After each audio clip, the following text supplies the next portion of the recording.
girl.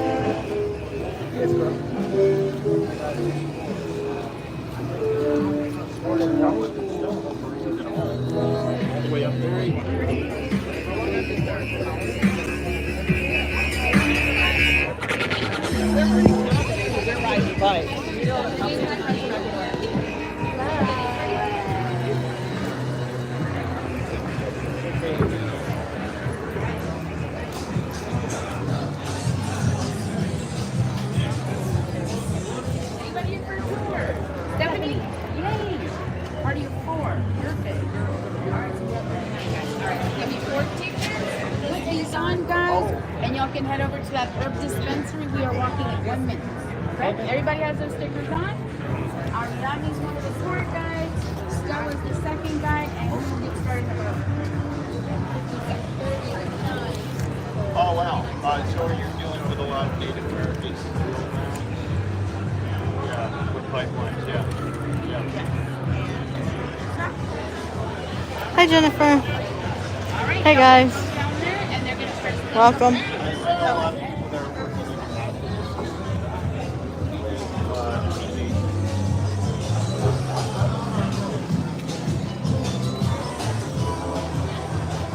Their first refresh is $33. Like, hey, I ain't gonna lie, bro. You be while y'all enjoying the fun, you know? Could you hold this for a second? Thank you.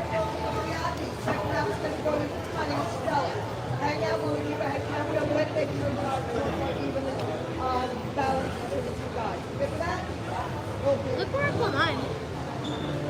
Oh, yeah. I like it like a blanket.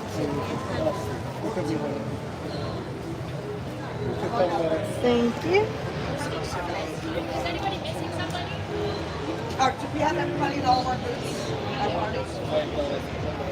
Do you have your 4? Yeah, Hold on, I'm going to go holler out to the bar.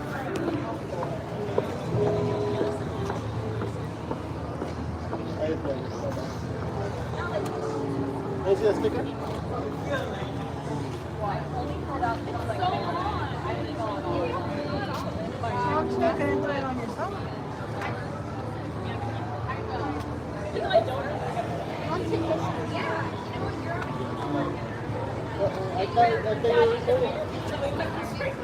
Yeah, you want the credit?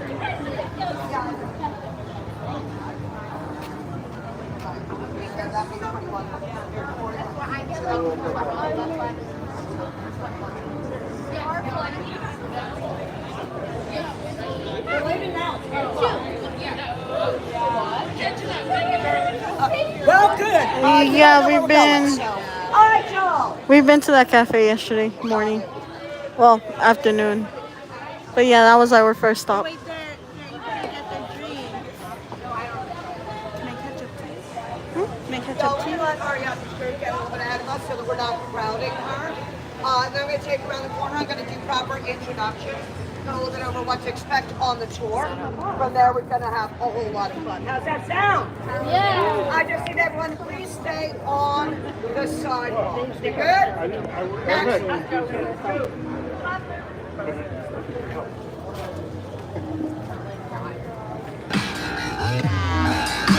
Dang, a lot of these cars have parking tickets already.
Come on all the way in.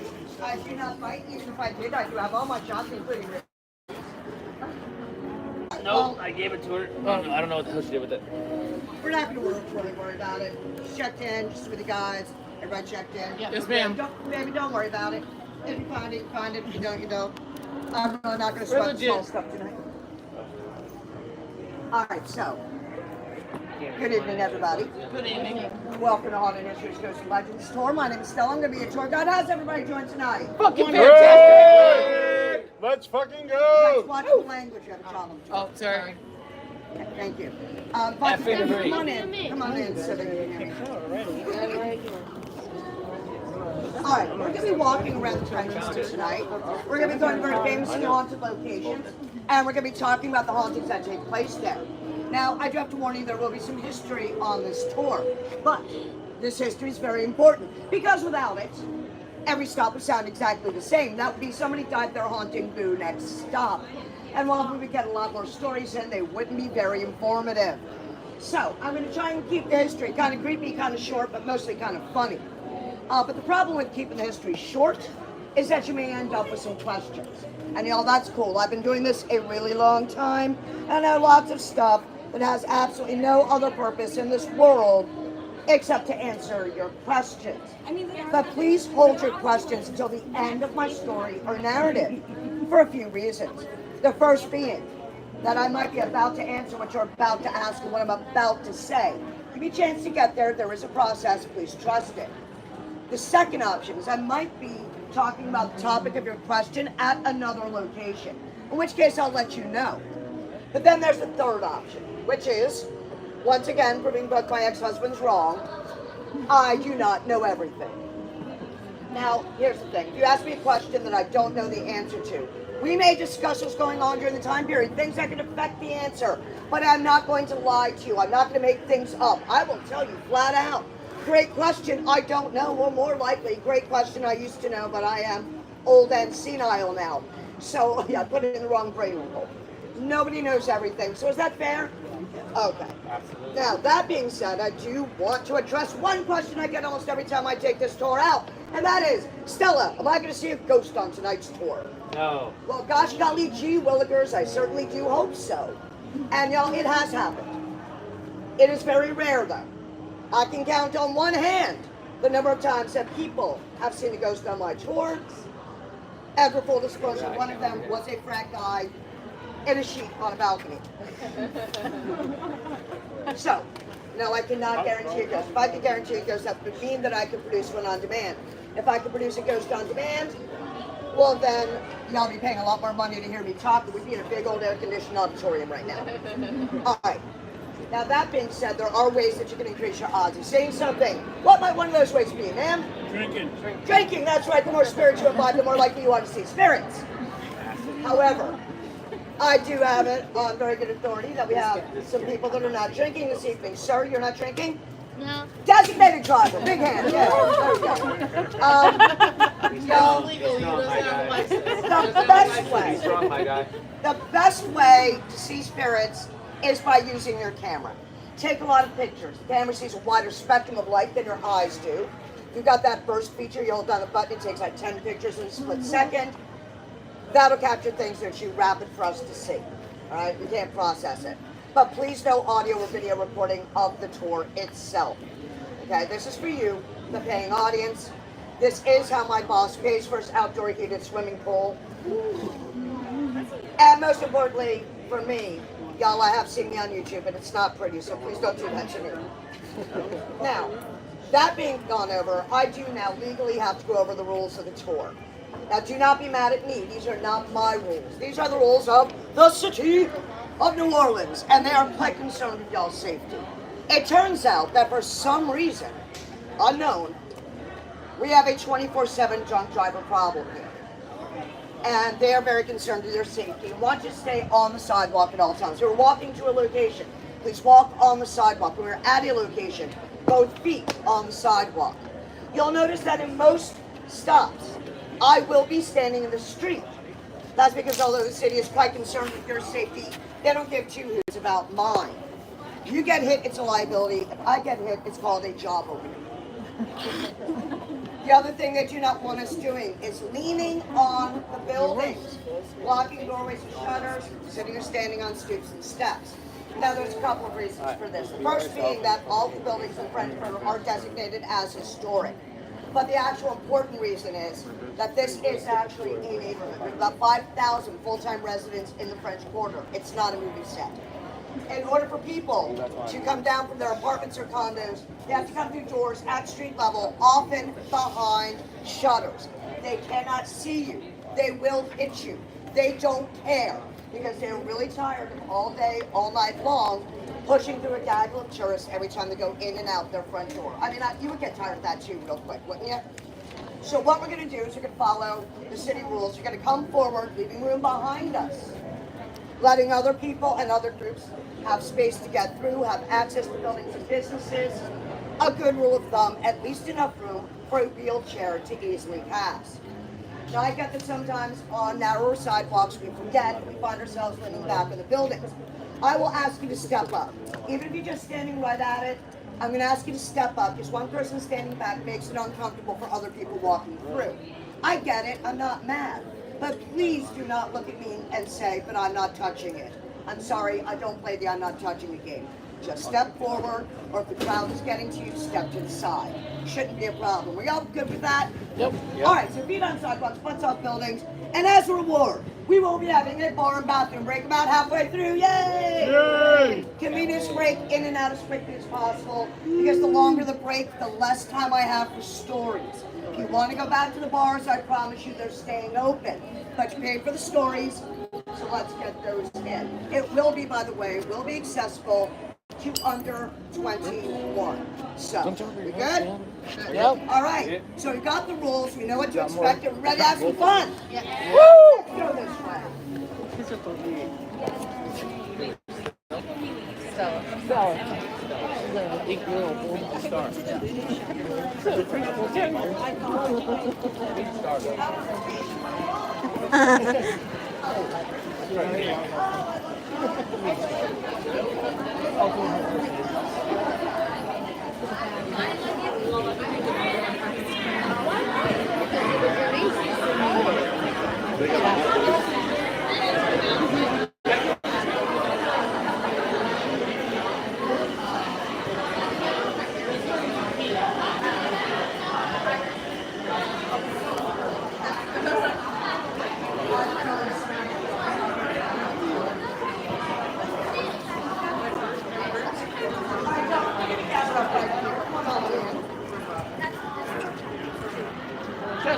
Stand close. Right here. Come on, gagglers. All right, y'all. So that wasn't a very far walk, was it? And as we're walking through, I figured I'd start us off easy. We'll do the 10-mile hike at the end. We're not doing that. All right, so before we go out and speak about specific ghosts, I do want to give you all a bit of background about the city itself. But first, by show of hands, how many of y'all are visiting New Orleans for the very first time? Quite a few virgins here, How many that's of us cool. have our phones on non-silent mode? That doesn't matter. Because I have mine that way, and I want to change it. It doesn't matter. Now I had a guy his phone was going off all night last night. As long as they're not buzzing me, I don't care. So anyway, as I was saying, for those of you who raised your hands, welcome to New Orleans. And for those of you who didn't raise your hands, welcome back. And for those of you who are going to school here, I hope you get good grades. Thank you. Here, consider this your crash history course. All right, so everybody, when they first come to New Orleans, everybody knows that we are quite famous for spirits in the bottle, meaning we're a drinking city, right? You know that too, right? Everybody knows that. I had a little girl, could have been taller than this, look at me and go, well, duh. Cute kid. No, she was a cute kid. But what a lot of people, when they first visit here, what they don't realize is that we are also quite well known for spirits in the ether. Meaning we are the #1 most haunted city in the United States. Now, when I heard that, I had a definite reaction, and that was, take that, Savannah. Savannah's very haunted. Their city is very beautiful, and their tours are a lot of fun, so please go there and enjoy them. But we are still #1. And that brings up the question of why. Well, y'all, it really comes down to tragic events. Most hauntings are based on tragedies. I mean, you never hear about the ghost of the Happy Picnic Killer, right? And in our over 300 years of history here, we've had more than our fair share of tragedies. We were founded as a French colony back in 1718 by a guy named Bienville, who in his infinite wisdom decided to put his new settlement on a slightly drier patch of Mississippi River mud surrounded by a fetid putrid swamp. Which doesn't sound like a great plan, does it? But they're trying to control the river. The Mississippi River is a superhighway through the middle of North America. And the science of the day said that this location was far enough upriver and far enough inland that it would not fall victim to things like flooding and hurricanes. And they were right. Welcome to Hurricane Central, right? Even Bienville realized this was a mistake. He had to rebuild his own house twice due to hurricane damage. But too bad we're already established. Sort of. See, the first people coming over here were promised a paradise. Temperate weather all year long, unlimited natural resources, wealth that you could pick up off the ground, and they came over here, invested, and got here and realized this place was instead a living hell. It was not just the flooding and hurricanes, it was high heat, humidity, rats, snakes, alligators, disease-carrying insects, poisonous plants, basically everything here is trying to kill you. Now the sidewalks are in on that game, so be very careful where you walk. You okay?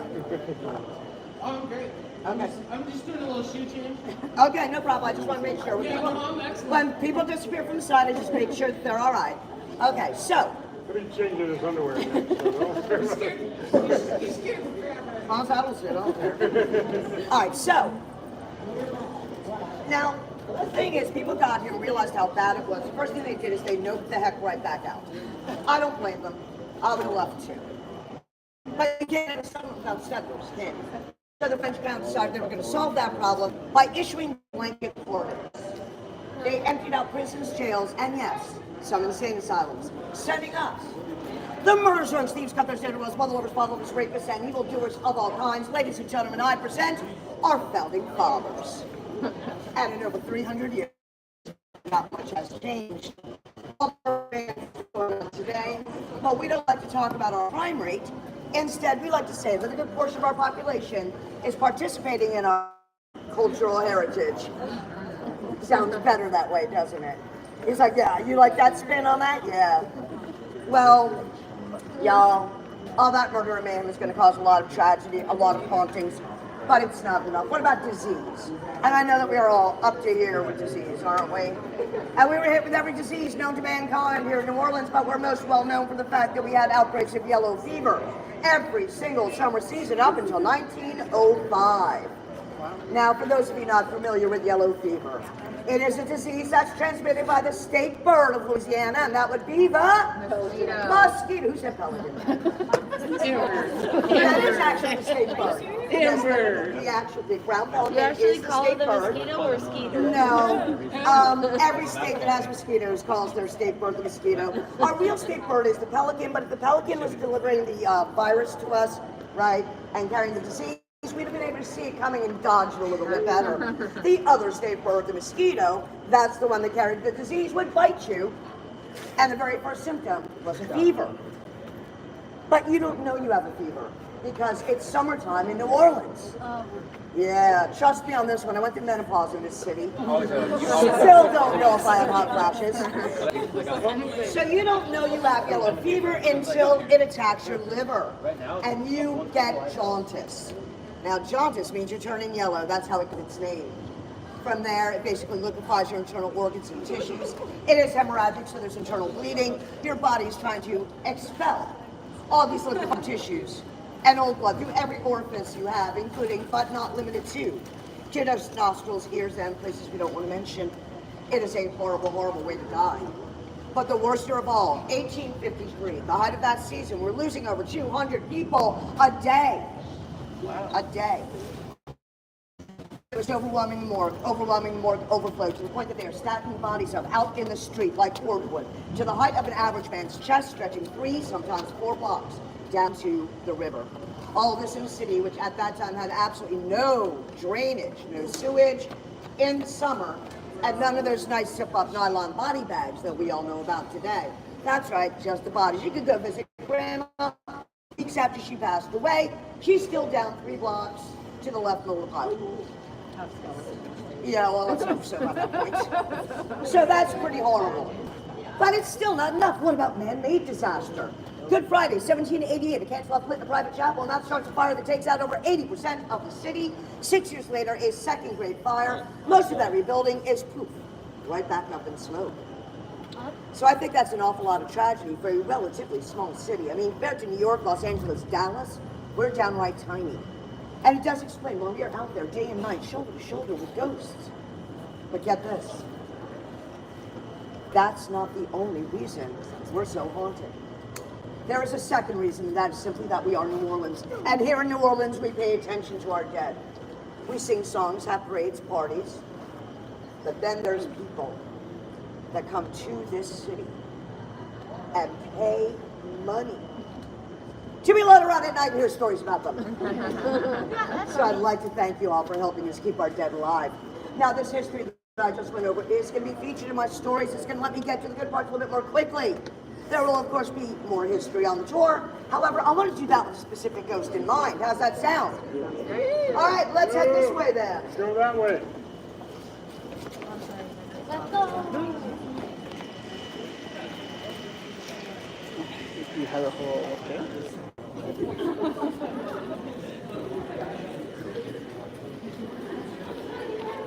Why are we gonna look at some people?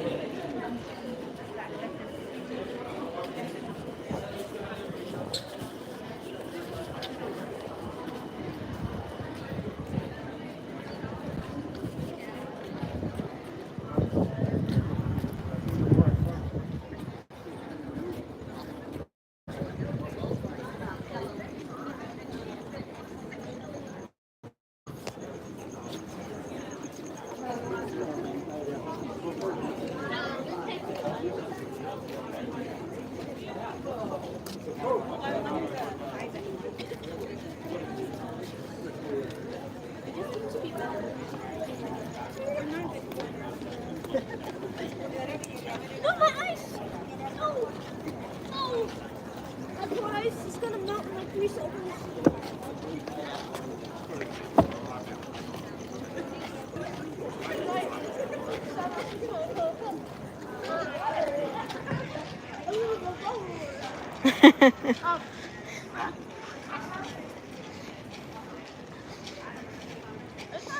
At least, I hope at least, well, at least someone's enjoying it.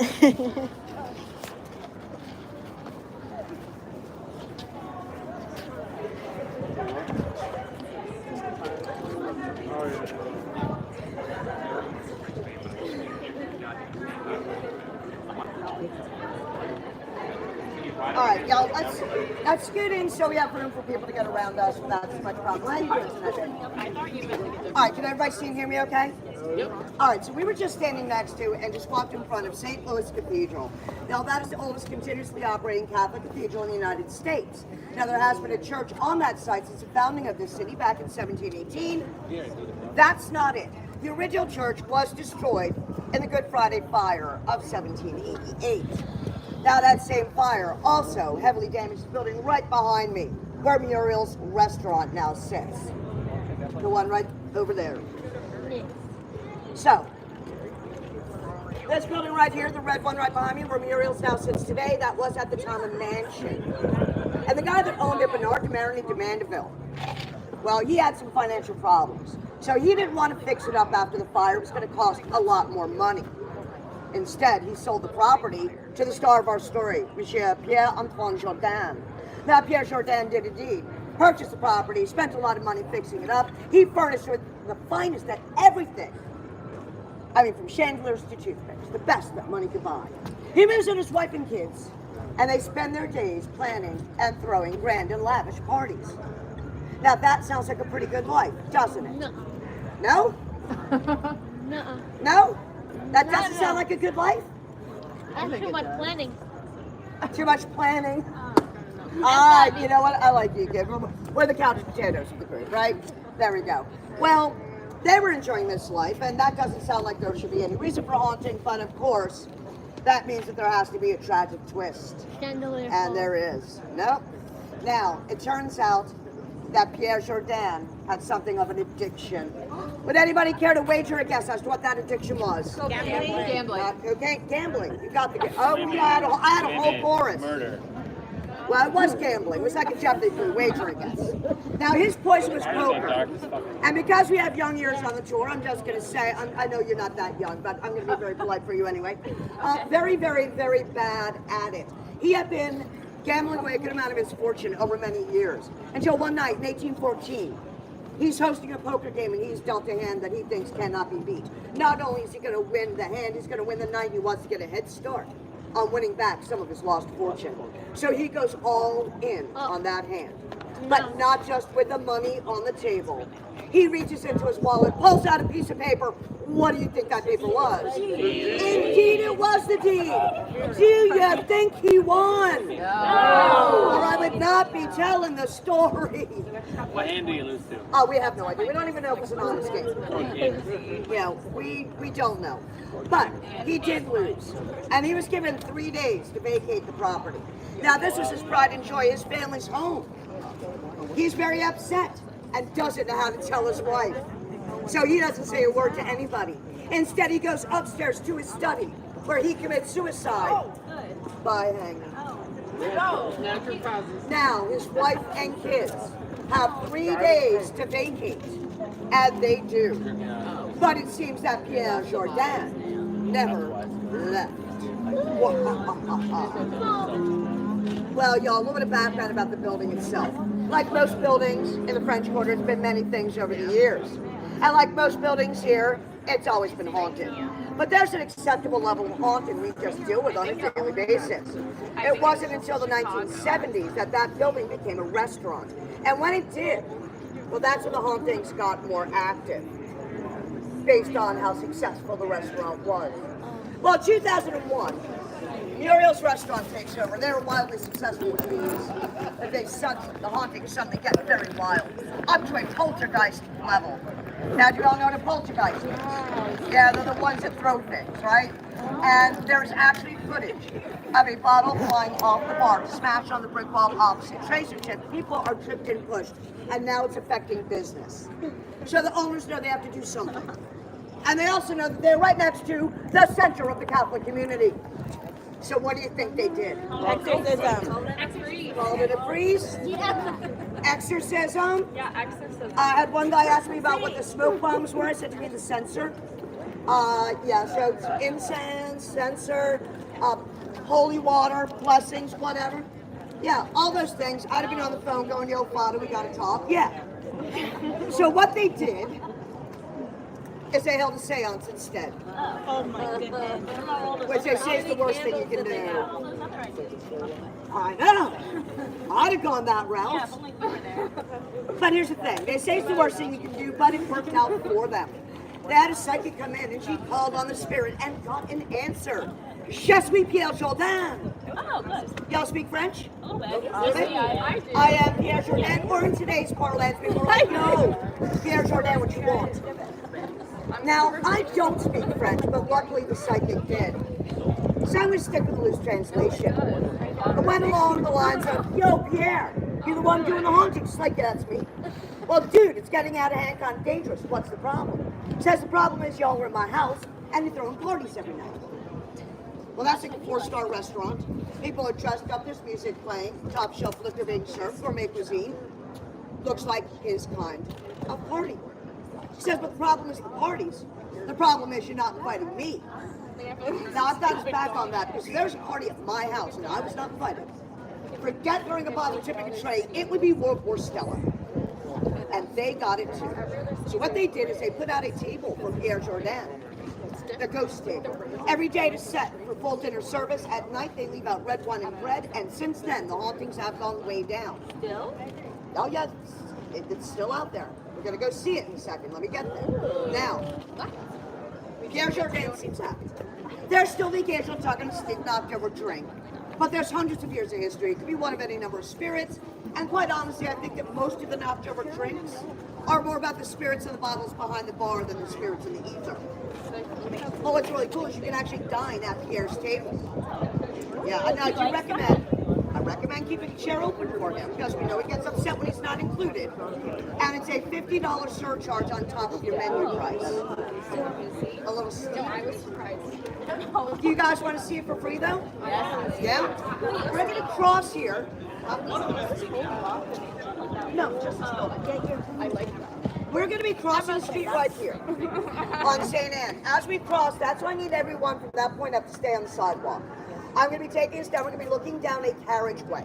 At the very end of the carriageway, there will be a table. It will have a white tablecloth on it. It'll be in one of two states. One, it will be set for dinner service. Or two, there will be people sitting there eating dinner. If there are people there, they know that they're going to get stared at, waved at, and have their picture taken. Some of them are friendly and wave back. Some of them ignore you. When I sat there, I drank a bottle of wine all by myself, so I got up and danced. Badly. I did the Elaine. So, once you've seen the table and gotten your picture, I'm going to ask you to step down so everyone gets a chance. Meet me a little further down the block. I'll be waiting for you. And that's why we'll give you some insider information about that table. How's that sound? Great. All right, let's go. Let's do it.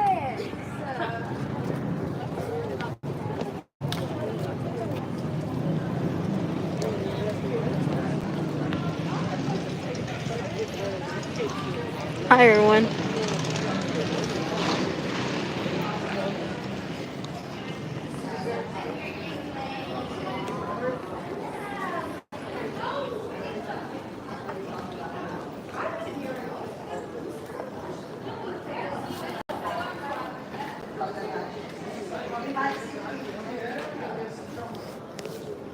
Okay, as you look down beyond the red rope, behind the white door, which sounds, I didn't jump side off it. Which sounds like a really bad 70s movie. You can see the table. Once you've seen it, you've gotten your pictures. Just I'm not step down, sure. make sure everybody has a chance.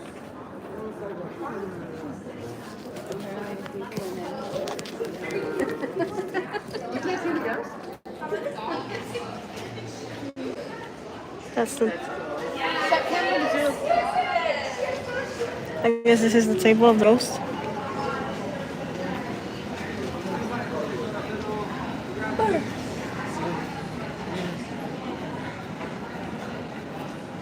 I was like, I see something.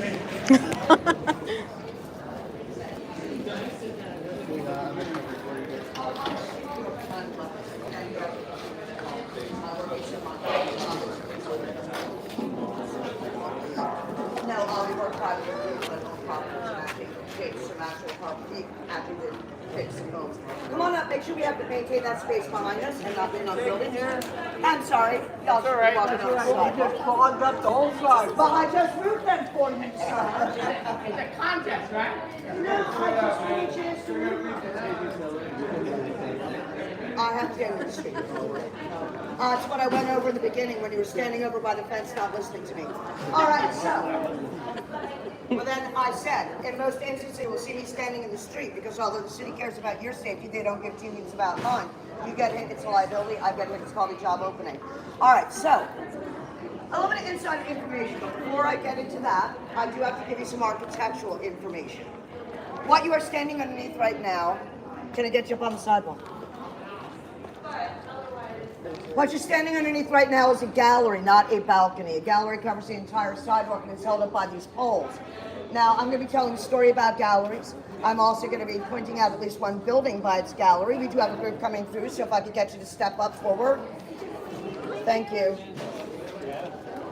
But what's important for the gallery here is that the gallery for Muriel's has seating on it, but they do not have to leave the service. So what you do is you go in, you go to the bar, you get yourself something to drink, and maybe even order an appetizer. Ask if the gallery overlooking the square is open. If it is, in order to get up there, you have to climb the stairs to go around that table. So you can get up close and personal with that table without spending an extra $50. And once you're upstairs, you can also visit the Seance Lounge. That is where the seance took place, and according to the restaurant's own research, they do believe that it is the actual study where Pierre Jourdan committed suicide. Now, I talk to a lot of people every week, and I have time to talk to families. And they get kind of frustrated there's not as many family-friendly activities. But it is a restaurant, so under 21 is more than welcome.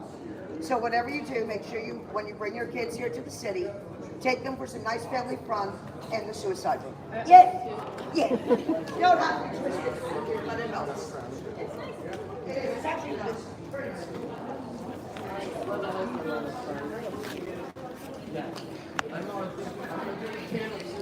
You guys got that?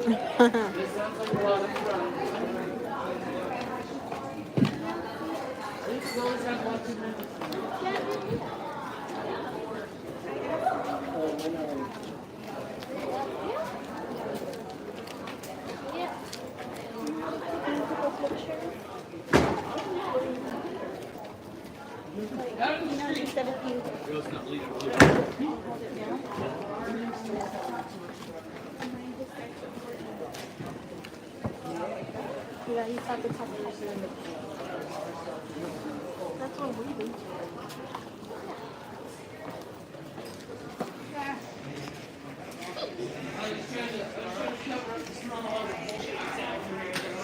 I'm not gonna ask her what's her opinion in Scientology.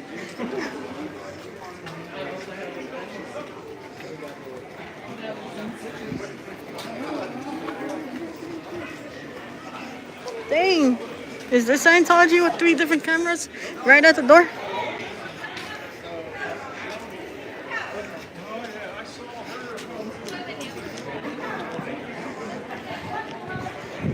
Like I said, guys, 10, 15 minutes, we'll be right back over here.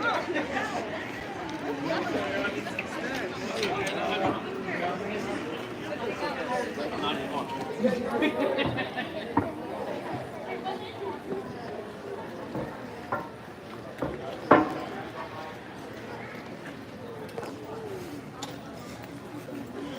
But you can ask us ghosts if they're Scientology.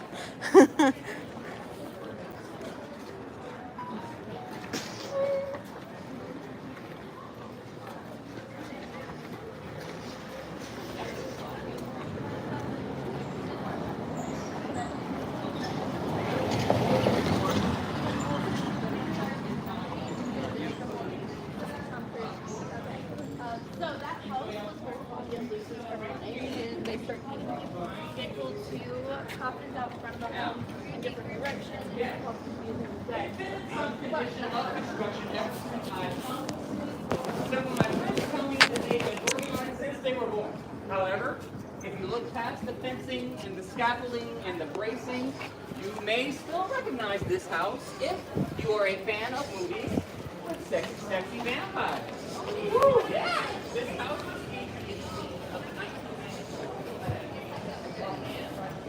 I think that one sounds more interesting about the Empire. Yeah, but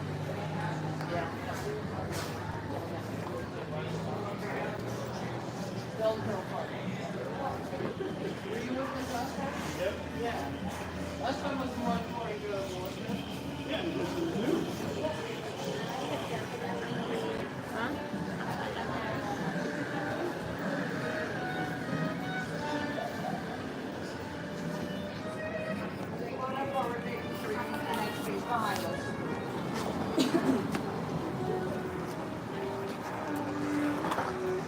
Got everybody? All right.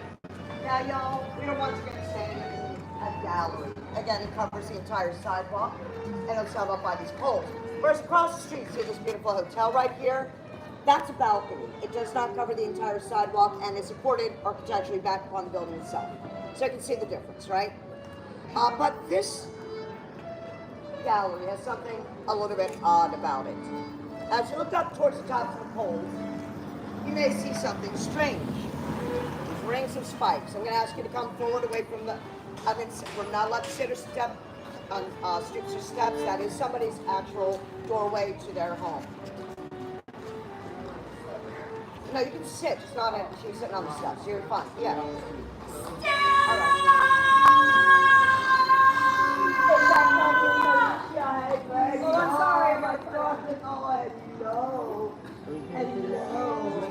Oh, I've got my friends stopping by to say hi. Yo, this is Claudia.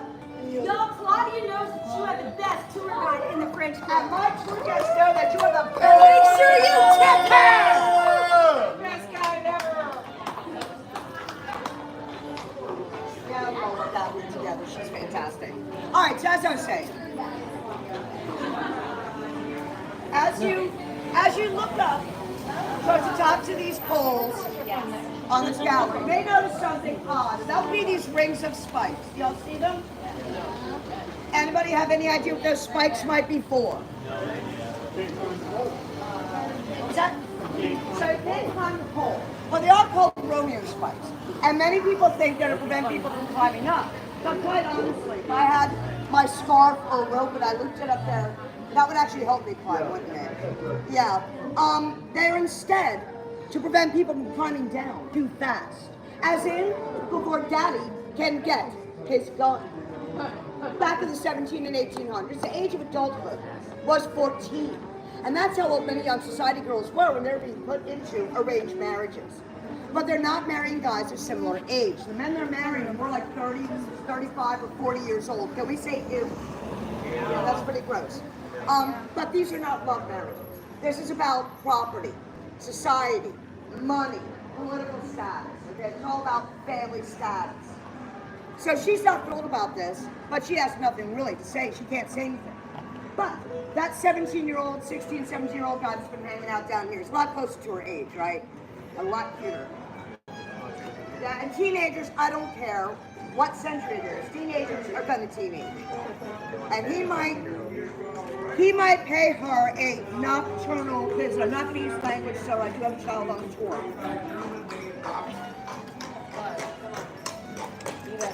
All right, so, as I was saying, he may pay her a nocturnal visit. Well, what would happen, do you think, if Dad came home and found a man in his 14-year-old daughter's room? He'd be in a lot of trouble. He'd be fearing for his life.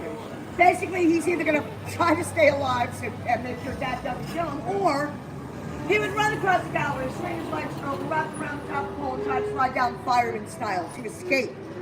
Take another look at where their spikes are located. That's right. There's enough room there to get your legs wrapped around and even some space for some momentum for a good catch. They say you're going up with Romeo, but you're coming down with Juliet. Now, one guy got very good at avoiding those spikes. He had a special method. He would balance on the wood extending from the gallery, holding onto the railing, work his hands down one at a time, get his feet down to the top of the pole. Work his hands down again, one at a time, get his feet down underneath the spike, and then slowly, gingerly, lower himself, avoiding them. Well, he got very good at this maneuver until one night Dad did indeed come home way earlier than expected. And of course, the startled young man decides he has to get away. So you can imagine him half running, half hopping across the gallery, trying to get his other arm in his coat sleeve. Well, he's in quite a hurry. He can hear the footsteps coming up the stairs. And this is not something that he wanted to do in a hurry. On top of that, it happened to be a rainy, misty night. He's halfway through, moving one hand down, only holding on with the other hand. His feet slip off the pole. He slams into the spikes. But don't worry, he missed his delicate region. Instead, the spike went right above. And the shock and pain of being impaled caused him to lose his grip with his other hand. And that's when gravity took over, pulling his body down, forcing the spike up until it hit his sternum. There, after a brief pause, he fell to the ground on his back, looking up. The last thing he saw before he died were his own intestines hanging from the spikes like oh so many Mardi Gras beads. Y'all, that apparition has been seen here, guts and all, but has also been seen in 4 other locations. The reasoning for that? We don't think we just had a young Romeo. We think we had a young LaLaurie, and that he is doomed to haunt at each location where he lied to a young woman, claiming that she was his one and only secret true love. Y'all, let's have time.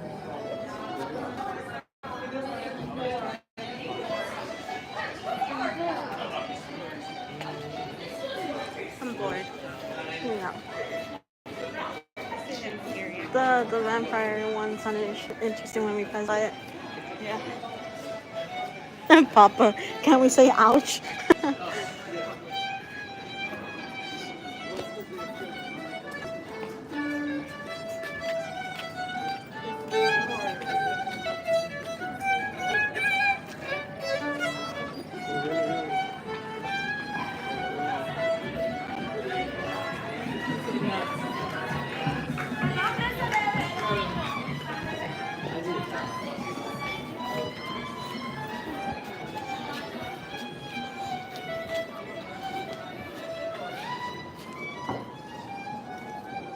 Yeah, mods can't ban unless they tell me I think we're in beforehand and tell me the reason why people need to be banned.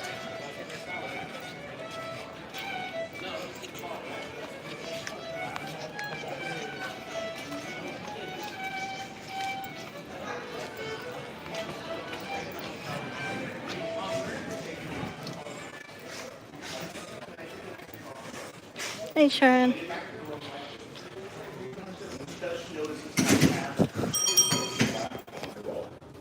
Now they know they're gonna wake up and want to swap for the next day. So they're gonna do what any magician's film recorder is you make sure you've got a spare roll of film in the bag for the next day. So they wake up, they go out and swap for them. She pulls out her camera and starts taking pictures. What she now notices, instead of Squirrel. there are 0.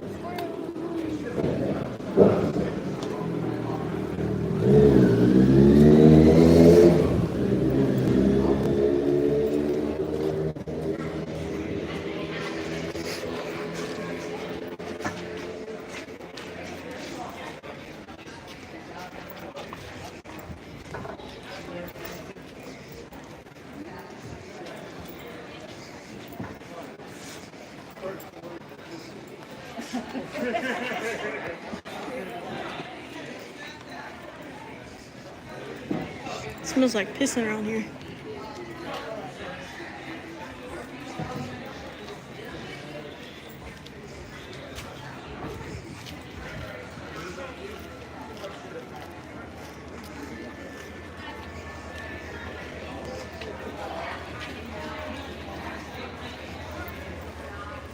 Yeah, we still live in LA. We still stream in LA.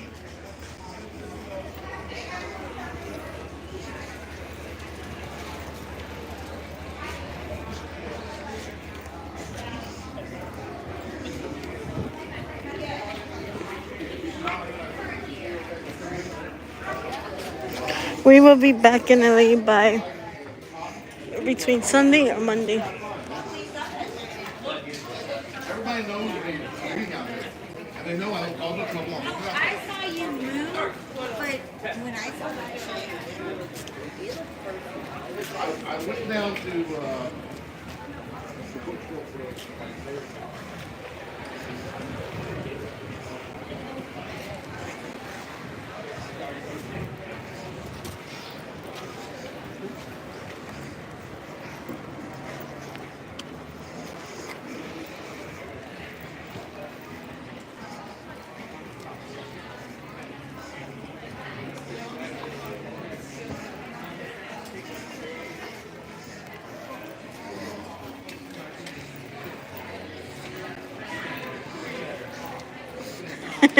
Papa, don't start getting jealous. As long as the kid is here, she won't do that, Papa.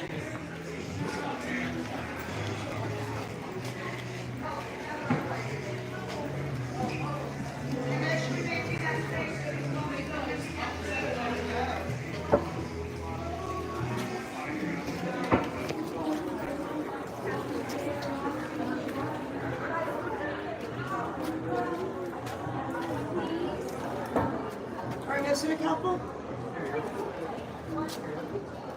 Oh, there we go. Bubbles.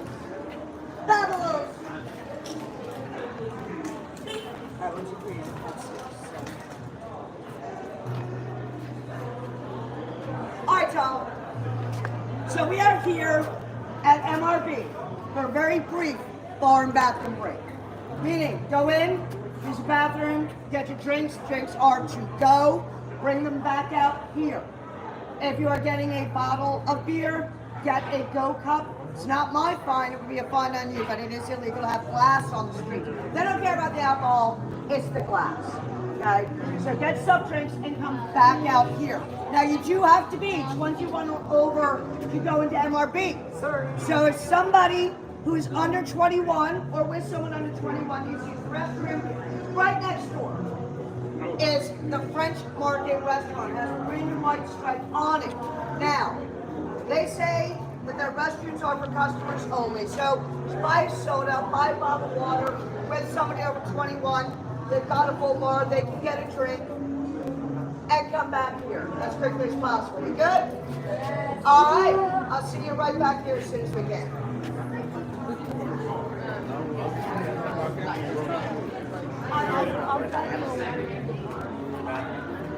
You want anything? You guys water?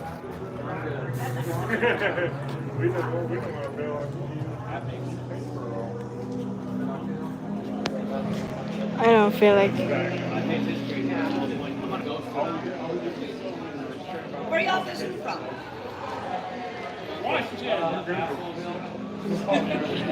Washington State?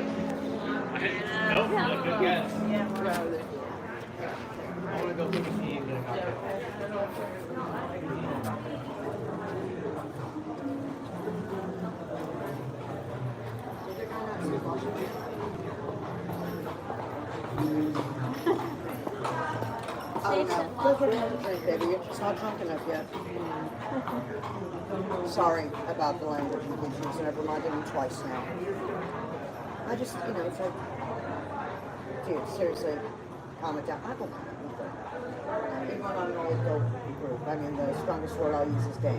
Yeah. My job. I don't, even when I'm doing music and I'm on stage, in a bar, full of people over 21, I don't go on stage either. Now, hanging out in the bar, playing pool, oh yeah, let's sing. I was like, dude.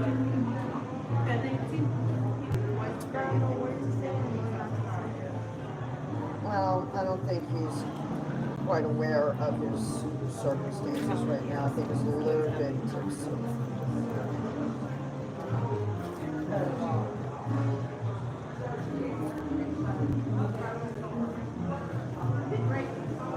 No, I didn't have the problem.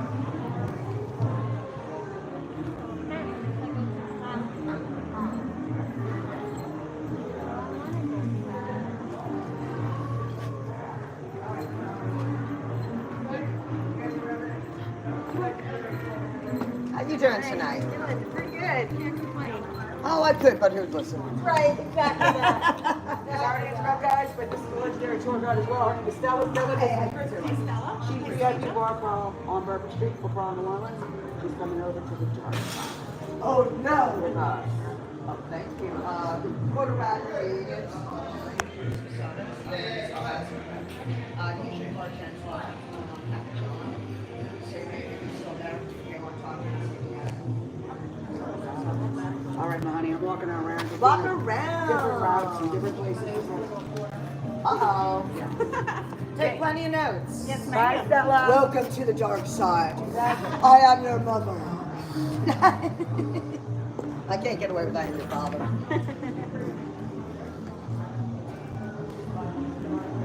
Hey, Johnny. Yeah. So, what's the deal? Is the story open started? Yes. No. Are we going to have a virtual live? Bubbletology.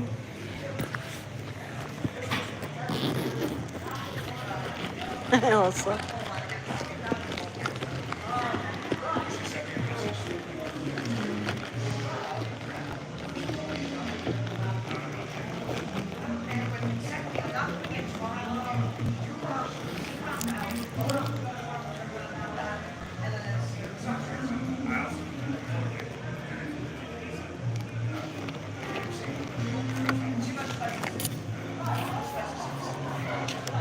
All right, she's got her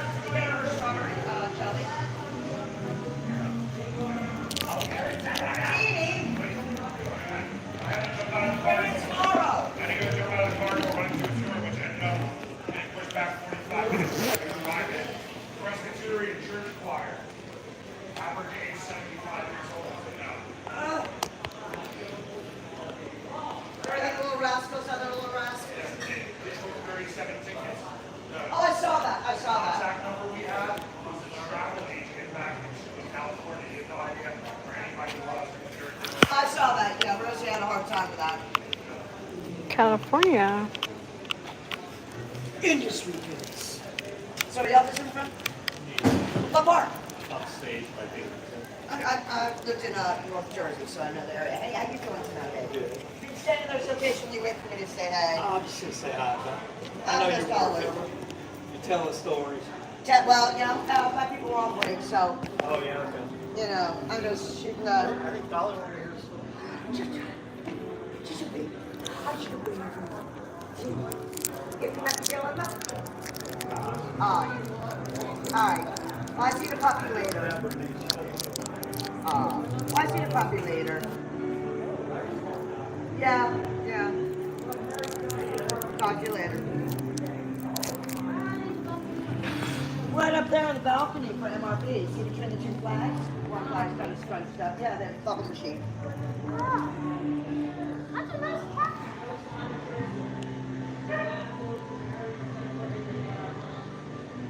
Wind's freaking this way. It changes constantly. I've seen them floating all the way up and around the corner. Depends on the airflow.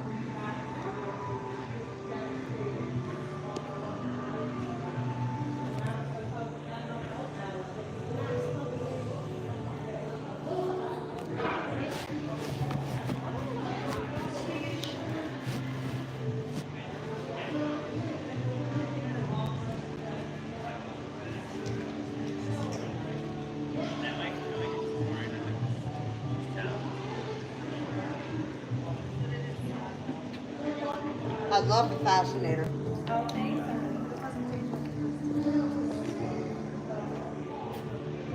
Then you had a friend that was looking there.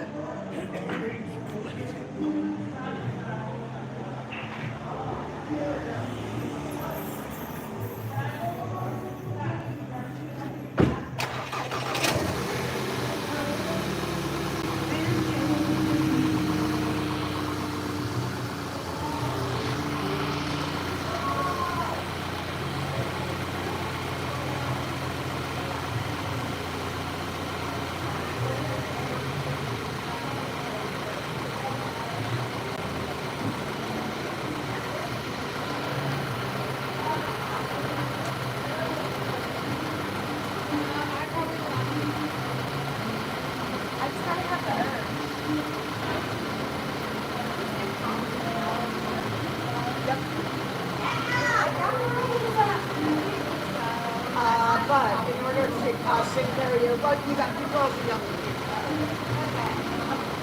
I think I can start.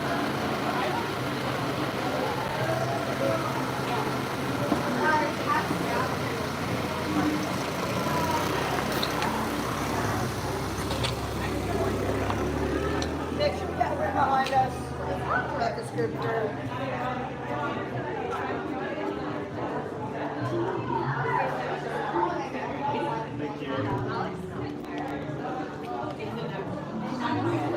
I'm definitely going to be in set.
Papa.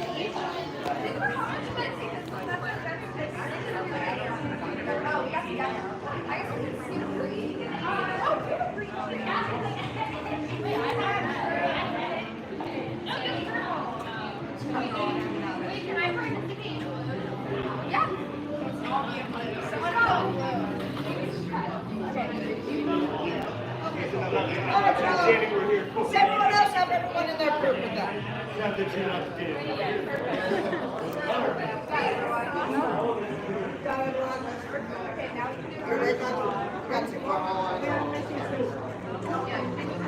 Okay, cool. There we go,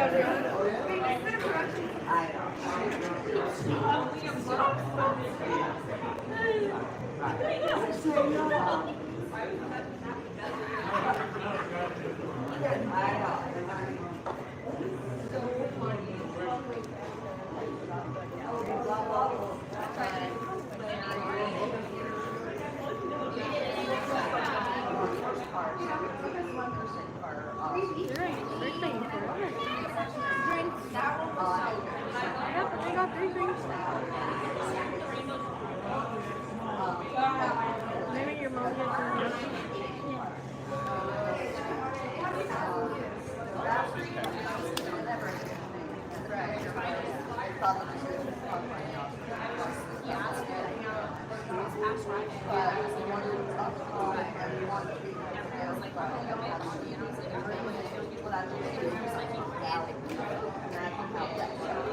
This was.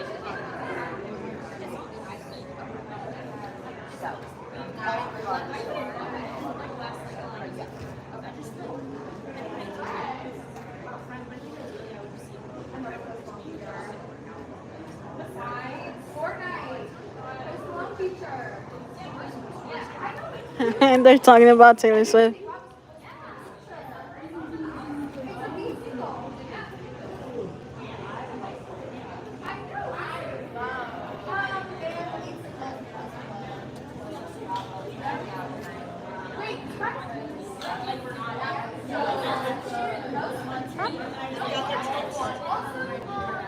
Text to make sure we're okay. I don't want to.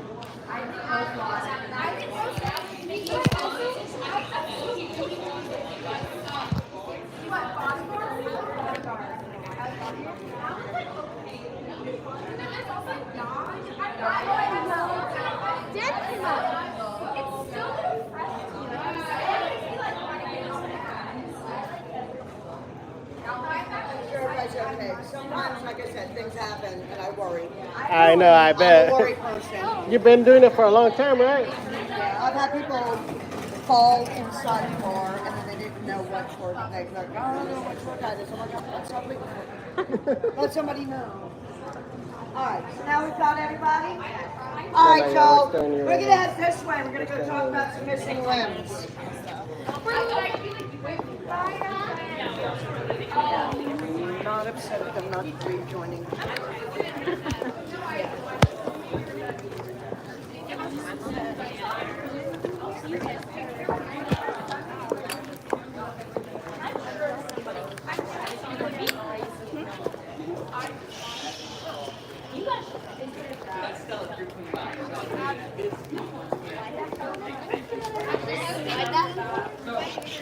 When Mary arrives in New Orleans, she arrives alone. None of her family survived the trip. Mary is also. Hold up for a second.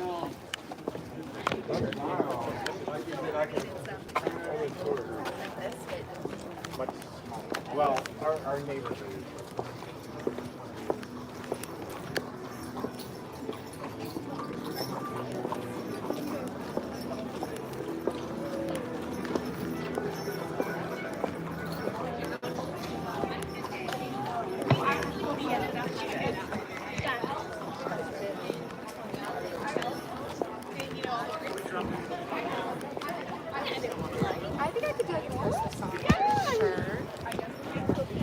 I'm obviously back. Not that I ever left the era, but the era got always resented when she released her. But I obviously wore myself on the day. It's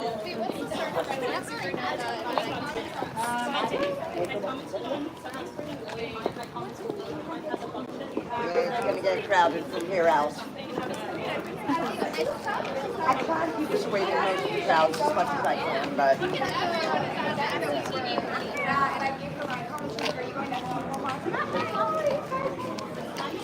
Coming up on another series called 20 Sugar.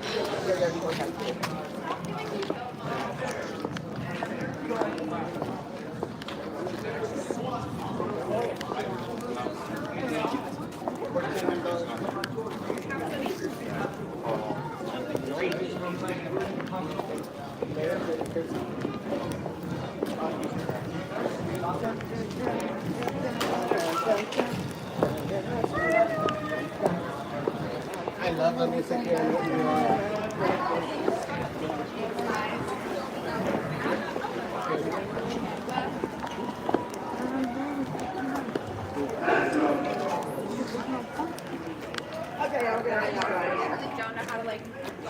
And come on in so you can all hear me over top of whoever's playing all the loud music.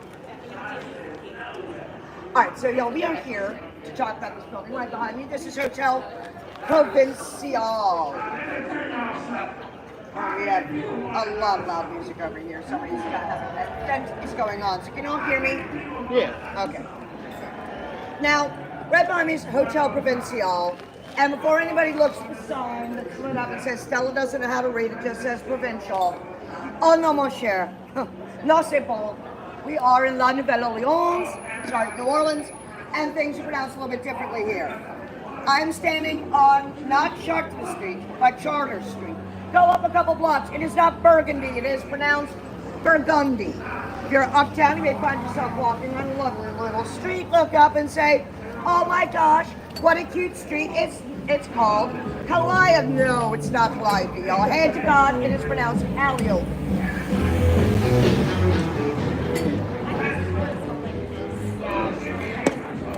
Yeah, it's not so much the cars, it's the side commuters. That's what the danger is. Okay, so, as I was saying, we pronounce things a little bit differently here, and this is Hotel Provincial. Now, like many hotels in the French Quarter, it has annexed several buildings into the hotel itself. We don't tear down historic buildings to expand a hotel. We just annex those buildings in. And one of those buildings that's part of this hotel is on the site of the first Royal Military Hospital. Now, y'all, we were founded in 1718 by that guy Bienville, but it was a military expedition. They're trying to control the river, so that means that what they're doing is that the military here, they're fighting against the English, they're fighting against the Spanish, they're fighting against the indigenous or Native American population. And then we bring in our founding fathers, those murderers, rogues, thieves, etc. Yeah, just because they got blanket pardons doesn't mean they turned over a new leaf. So they are still up to their mayhem, wilding and getting into fights. Well, our military men here are acting kind of like a de facto police force, stopping riots, stopping people from burning down rival businesses. No, man, we're trying to build this place up, not burn it down. And that's why we needed a hospital. Now, the problem is, this is healthcare in the 1700s, and there is nothing scarier that I can think of, because we didn't know much back then. We thought that all diseases were caused by miasmas or bad airs, meaning we had horse manure and urine in the street, people emptying their chamber pots into the street, so human number 1 and number 2. Chickens, cows, cats, dogs, pigs, you name it, doing their business in the street. Kitchen scraps, all your garbage going into the street. This place stunk. So, because the miasmas or bad airs are what's causing the diseases in their mind, the best way to treat it would be to cut you open and bleed you. That's right, you're feeling really bad, you have a fever, you barely get out of bed, make sure somebody comes and drains all your blood. They also couldn't tell if you had things like cancer, something like an appendix. You didn't do appendectomies back then, you just hoped it went down, or it painfully ruptured and you died of sepsis. So a lot of suffering's going on already. Yellow fever, if you have that. Well, the bleeding is really dangerous with that, because remember I said it's hemorrhagic, there's internal bleeding. That means you don't stop. They cut you You don't stop bleeding. It is as deadly, if not more deadly, than the disease itself. But what about injuries? Now, we have been treating injuries since the very birth, the beginning of mankind, day one. And you would think that with the beginning of mankind, we'd be better at it by the time we hit the 1700s. But we weren't. Because, y'all, we didn't have germ theory. Now, you know what germs are, right? Yeah, they didn't. And if a guy got injured, let's say one of our soldiers breaking up a fight, he gets cut on his arm. Could be a bayonet, could be a sword, could be a knife. Use your imagination. But he's going to go and get that treated by the doctor. But the doctor, not having germ theory, well, he's not going to wash his hands. He's not going to wash the wound. He's not going to sterilize the needle and suture used to sew it up. And it's not going to be wrapped in a sterile bandage.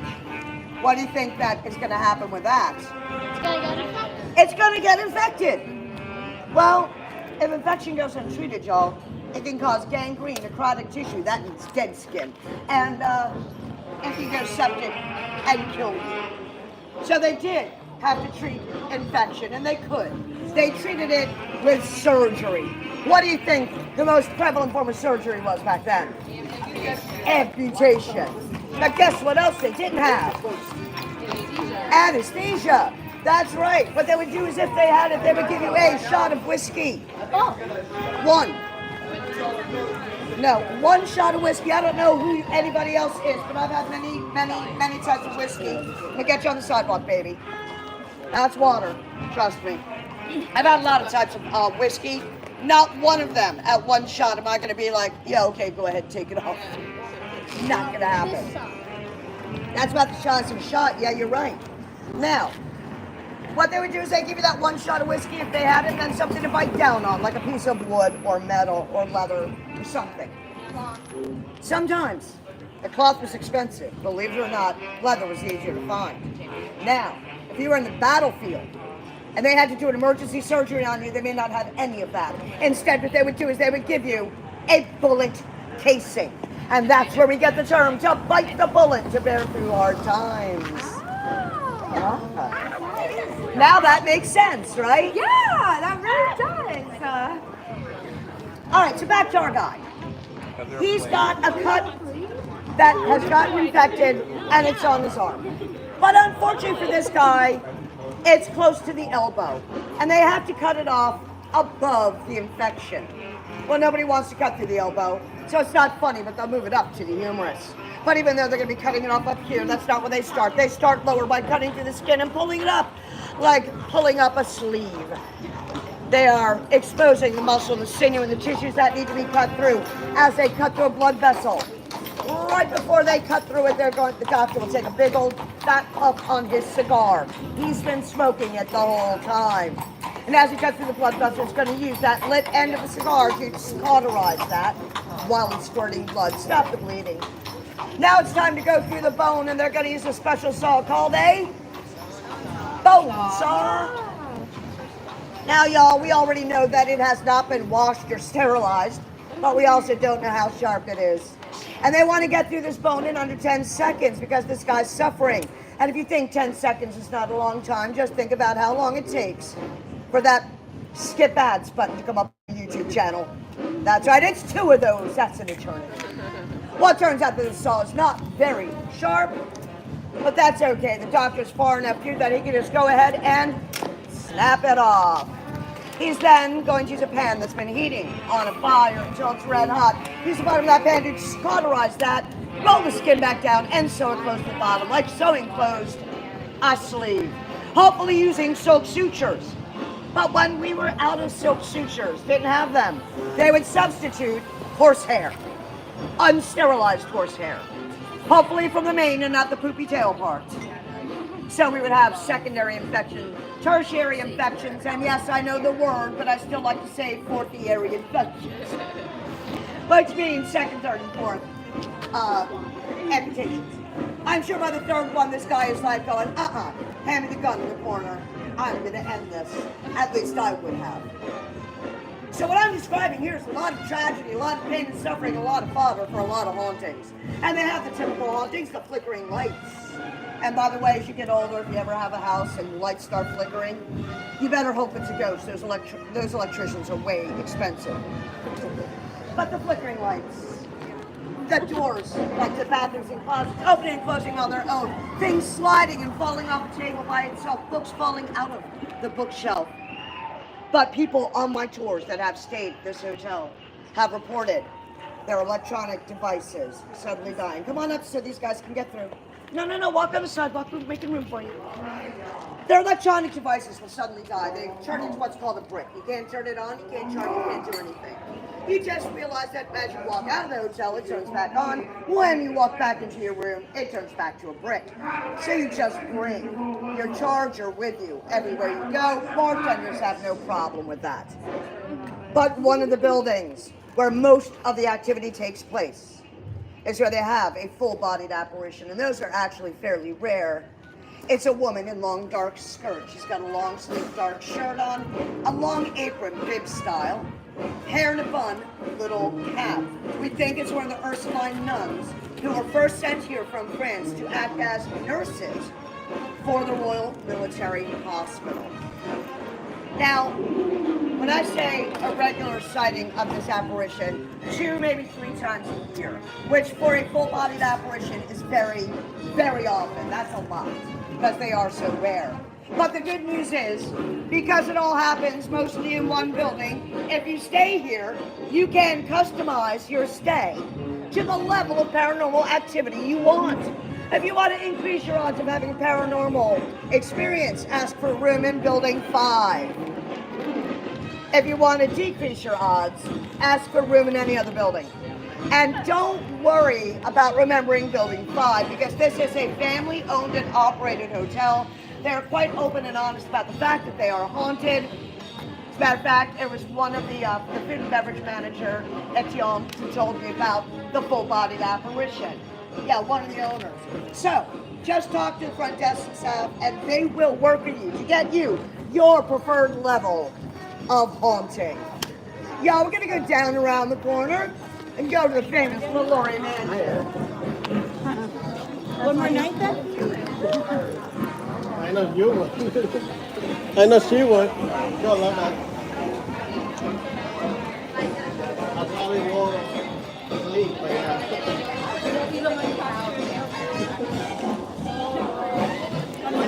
You'll be staring at the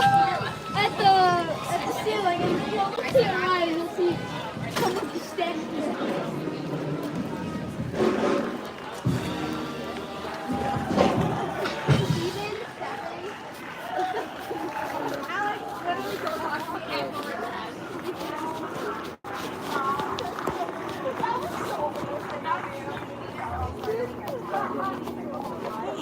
That reminds me of that band Gemma had mentioned inside that diner. When are they supposed to be? I don't know, she didn't mention. Yeah. Are you supposed to die? Oh, the other LA. Yeah, the other one. I learned I have to be very careful. LA. Because that's our, we are LA. And we came first. Then came Lower Alabama. And if you think that's not a place, go there, don't go there.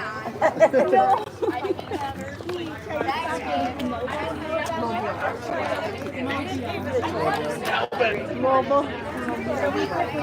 Turn around. Noble Beach.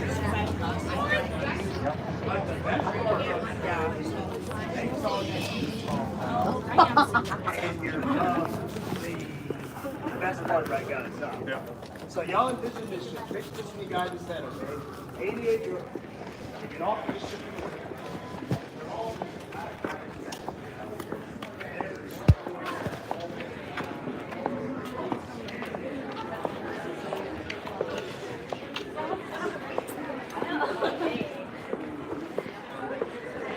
It is a pretty night tonight.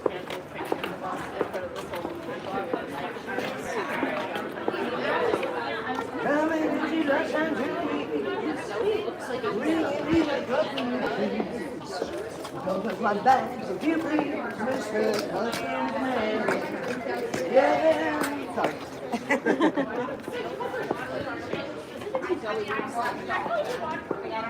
Owen Guthrie there. Y'all remember where we went? Nope.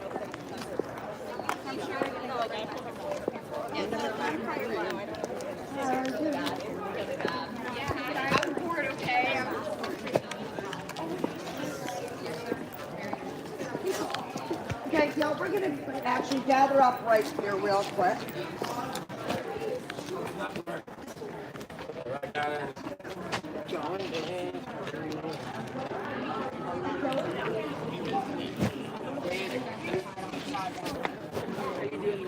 Let this group get past. Let me tell you what I'm doing. Every single ghost tour in the French Quarter is required to go to the LaLaurie Mansion. We all have to stay a certain distance away from each other, 50 feet from any other tour group. Now, we do budget here a little bit because otherwise there will only be like 3 groups being able to tell the story at a time. However, I do have to stay a certain distance away. So we're going to move up a little bit. I'm going to keep an eye out. If I tell everybody to run, it's like getting a table in a New York City nightclub. If another group goes and moves, we'll move up. But I would rather be down here, point out the building, tell you the story so that when we go past it, you'll know what I was talking about and get pictures, as opposed to trying to push through the crowds where I can't see, end up going a block beyond it, and saying, hey, did y'all notice when I take the point out? Because that never works well, right? All right, let's move up just a little bit. I was just hoping that other group was going to clear out an area, but they didn't. All right, hang on right here real quick. And we are still... All right, so y'all, remember we talked about galleries? Yeah. All right, well, I'm going to put that information that you've now gathered to the test in my description of the LaLaurie Mansion. Right behind me, we have a street light.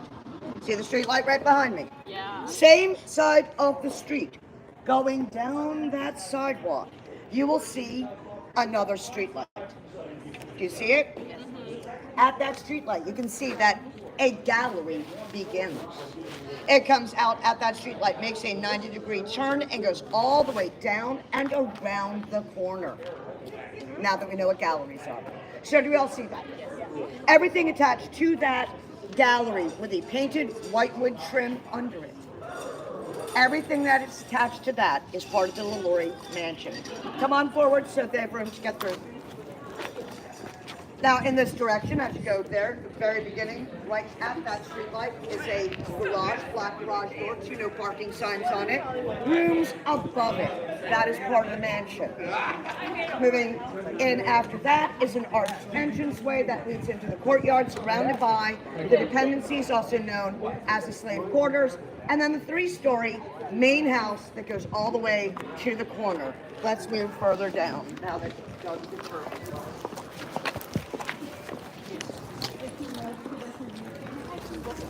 My book. I think it was coming. I think search. All right, here we go. We're going to hang up. No, it was in the Nice safe distance from the other group, right? That's about 50 feet? American Horror Story. All right, come on up. Yeah, Yeah, we're going to talk about that. So do we all see the house now? So we can see the garage, right? And all the way down. Now, can you also see the brick building across the street from it? Yeah. All right, I want to point out the time period that we're going to be talking about. The mansion did not look like it does today. The roof looked more like the one across the street. It's called a mansard-style roof, and it's got the dormer windows coming out the top.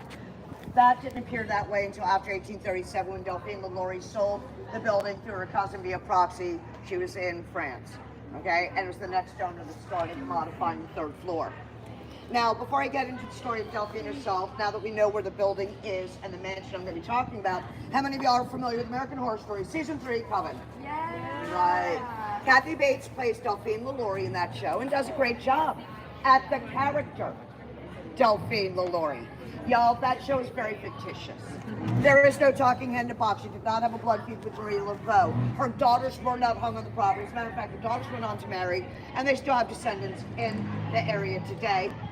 And the whole idea of her bathing in blood, there's absolutely zero evidence to support that. That is stolen from Hungarian history, Elizabeth Bathory. Well, I don't know what he's compensating. Yes, I do know what he's compensating for. Sorry. All right, so what we're going to be talking about tonight is the real Delphine LaLaurie. She was actually born, her given maiden name, family name, Marie Delphine McCarty. Now, the McCartys were extremely wealthy, one of the wealthiest families in the area, and very influential, sort of like the Kennedys of their day. Although we do have, you know, everybody here on the tour is younger than me tonight, so it pains me, but I'll say it. Like the Kardashians of their day. Oh my God, that burns. So, they're famous because the dad was a lawyer, and that's it. For OJ, who's now dead. All right, so, we know we did it. All right, so, as He wrote a book saying if I would have done it, so. He literally did do it. Yes, I wrote it down. Yeah, well, as I was saying, though, yeah, nasty person. Well, let's talk about this nasty person. Delphine, Marie Delphine McCarty. Now, here's the thing. Because the McCartys were so wealthy, that means she was brought up very spoiled, very demanding, very entitled. Some would even call her a downright word that should not be used in polite society outside of a breeding kennel. Rhymes with itch. And no, it's not witch. He knows. We're just going to say she was very, very nasty. Well, they also say that she was very beautiful. And I have seen her portrait, and I can quite honestly say, not so very much. But that money made her very attractive to a lot of suitors. So much so that she did indeed marry 3 times. The first time at age 14. 14, look at that. Y'all did learn something. She married the first time at the age of 14 to a man that was well more than twice her age. Now, this only lasted 4 years before he mysteriously dies and she gets all his money. She married a second time shortly after that, again to a man twice her age. Well, this marriage lasts 8 years before he, too, suddenly dies. She gets his money and his property. She marries a 3rd time. What do you think happened? Well, yes, he did mysteriously die, though. He did eventually die because it's been over 100 years. But, he was mysterious, and I would love to say that they lived happily ever after. But A, that would be a lie, and B, that would be a very good story. Can you tell us the whole story? Well, this was a very tumultuous relationship. Her 3rd husband was Louis Nicholas LaLaurie. Now, what we know about Louis is that he graduated last in his class in medical school. Y'all, what do we call that guy? Well, besides the film here, he graduated. So we call him either a doctor or more properly, hopefully, not my doctor. Now, his family did not have a lot of wealth to speak of. So they sent him here to make his fortune and hopefully marry into a wealthy family, marry a rich woman. That's exactly what he did. Because by the time he marries Delphine, she is indeed the wealthiest woman in the city. But there's another twist to this. See, by the time she marries the 3rd time, Delphine is in her mid-40s, while Louis is in his mid-20s. We think it's a first reported Cougar attack. Now, again, they fought a lot. He moved out a lot, he was kicked out a lot. But he kept returning to her time and time again because they say he was truly, deeply, and sincerely in love with her money. Fast forward to 1831, and Delphine purchases that building. Now, they're still building it, still under construction when she buys it. They finish it to her specs. She's the first owner of the building. She and Louis move in with close to 20 servants. And in this instance, when I use the term servant, what am I really saying? Enslaved people. Remember, people first. Slavery forced upon them against their will. Well, despite this being the largest single-family residence in the French Quarter, 6 to 8 household staff could have easily handled it. 10 if you want to be bougie. When you look at it close to 20, that's more what they would need for a small plantation. And it's raising eyebrows, even among the rich and elite, who, you know, all cover for each other. They are saying that they do not see the enslaved servants they were used to seeing. They're suddenly disappearing, never to be seen or heard again. Nobody knows what happens to them. Now, Delphine will not answer questions about this. She'll change the topic, she'll get angry. And I want to be very clear, the other wealthy people are not exactly being kind to their enslaved servants either. Okay, a lot of cruelty going on. The rumors about Delphine, however, are way over the top, and not seeing these enslaved servants ever again, they're beginning to have their suspicions. But remember, she's the richest woman in the city. If you anger her, you're not on the social calendar for upcoming events for anybody. So everybody just kind of glosses it over. Fast forward again, April 10th, 1834, and Delphine is having one of those parties, one of those social events. She's got the swellest of the swells swilling champagne, and if you are drinking, well, that's going to be your sobriety test for later. If you can say that phrase, you're good for another round. So the swells of the swells are swilling champagne, went in for the back, runs an enslaved servant, and he says, we have got a fire. Well, y'all know fire's going to stop their party. It's New Orleans. They just moved everything out into that intersection. Well, part of it was that back then, if you wanted to know what was going on, you had to go out and see it. We didn't have TV, radio, telephone, internet, not even MySpace, y'all. And the wealthy people knew that the big news of the day was going to be a fire at the wealthiest woman's mansion while she's having a party with all the other wealthy people. So they just brought the seating out. They had the food brought out. The musicians came out, of course, brought their instruments. So now there are people coming because they see the smoke rising. They see the rich people in the street. We have other people following the fire brigade. By the time the fire brigade gets here, we have a huge crowd of people down in that intersection. Now, I don't know if you can imagine what a huge crowd of people right down there would look like.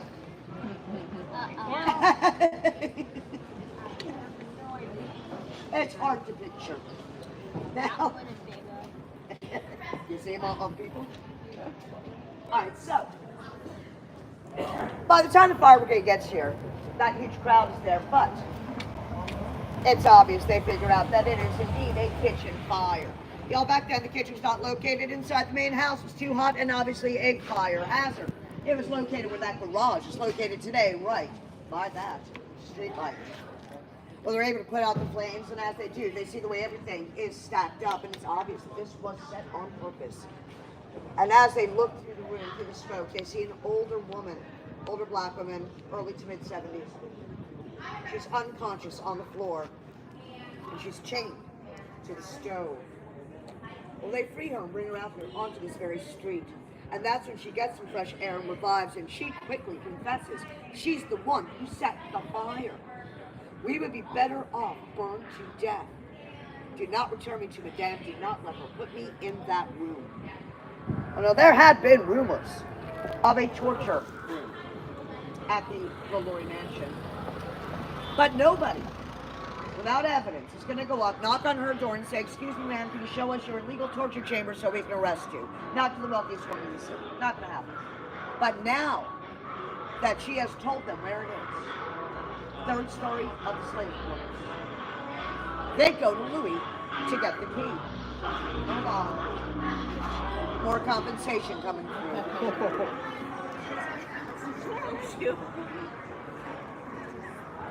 As you notice, they never have anyone riding with them, regardless of preference.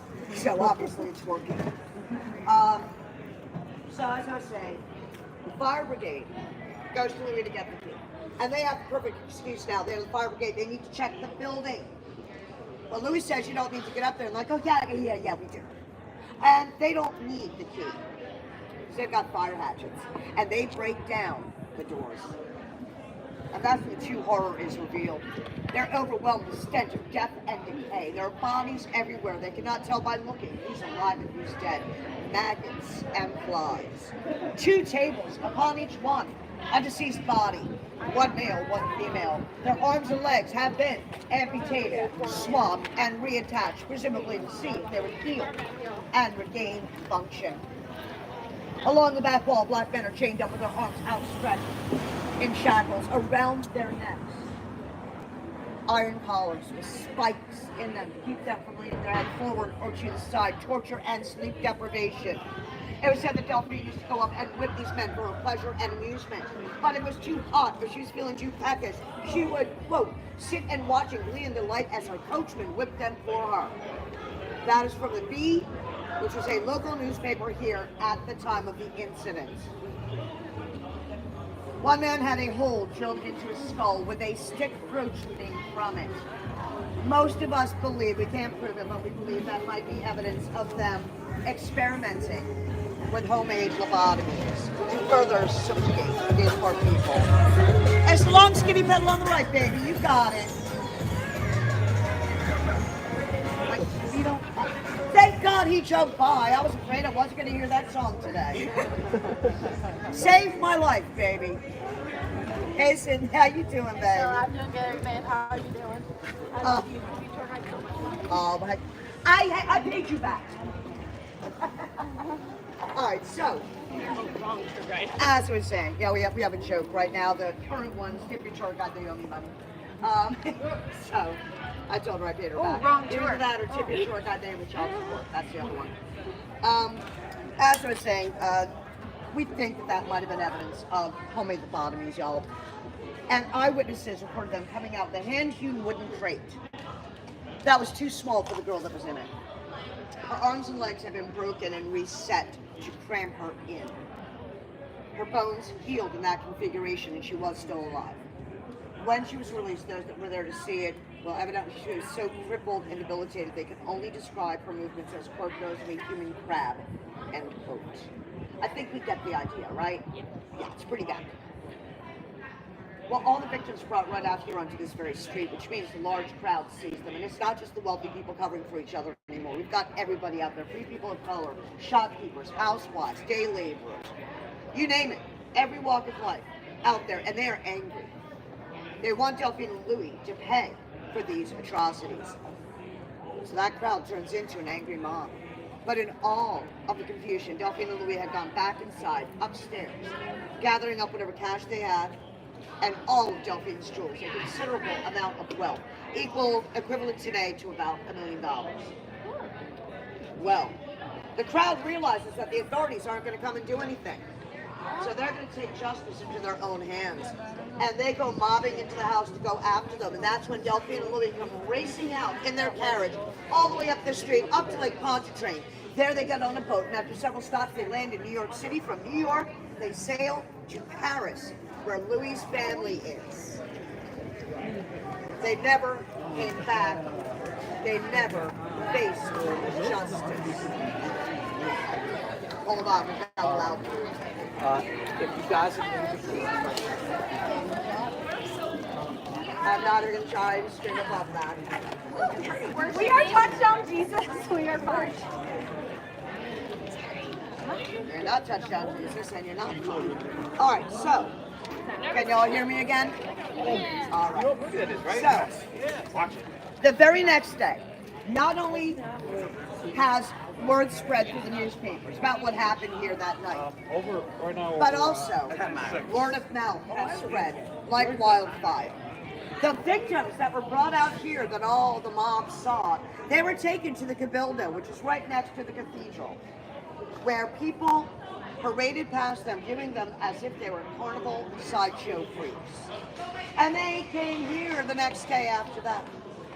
Everybody is coming here to the torture house to talk about what they saw that night, what they saw at the Cabildo, other instances of her cruelty, and suddenly those ridiculously bizarre rumors, well, they're not so bizarre anymore. As a matter of fact, they're tame compared to what they actually saw. But as more people are showing up, more and more people are saying the same thing. They hear moans and groans and cries of pain coming from inside the main house. Well, naturally, they think there's another room. For the second time in 2 days, that house is ransacked. They actually tear the walls down to the plaster lap, looking for hidden rooms. They found nothing. Now, I've heard of the tour guides, and I want to tell you this right now. I've done a lot of research on this topic. And my job for a lot of people is like the telephone game. But I like to go back to the original messages, even the original legends. We can't prove legends. But I've heard tour guides say they pulled up the floorboards, they found dead and dying and rotting bodies underneath there. And I'm going to tell you, no, that did not happen. Nobody in their right mind is going to pull up their beautiful heart of pine flooring in their mansion and put rotting bodies under there in the high heat of Louisiana without even air conditioning. Has anybody here ever left raw chicken in the garbage one day too long. Yeah. Could you imagine a body? No. Yeah, could you imagine? So when you hear that, does that make sense to you? Yeah, nobody did that. They found nothing. But you know what, that's creepier. Because that means that what they heard were the moans and groans and cries of pain for the people that had already died there. And from that moment on, it is considered a haunted house.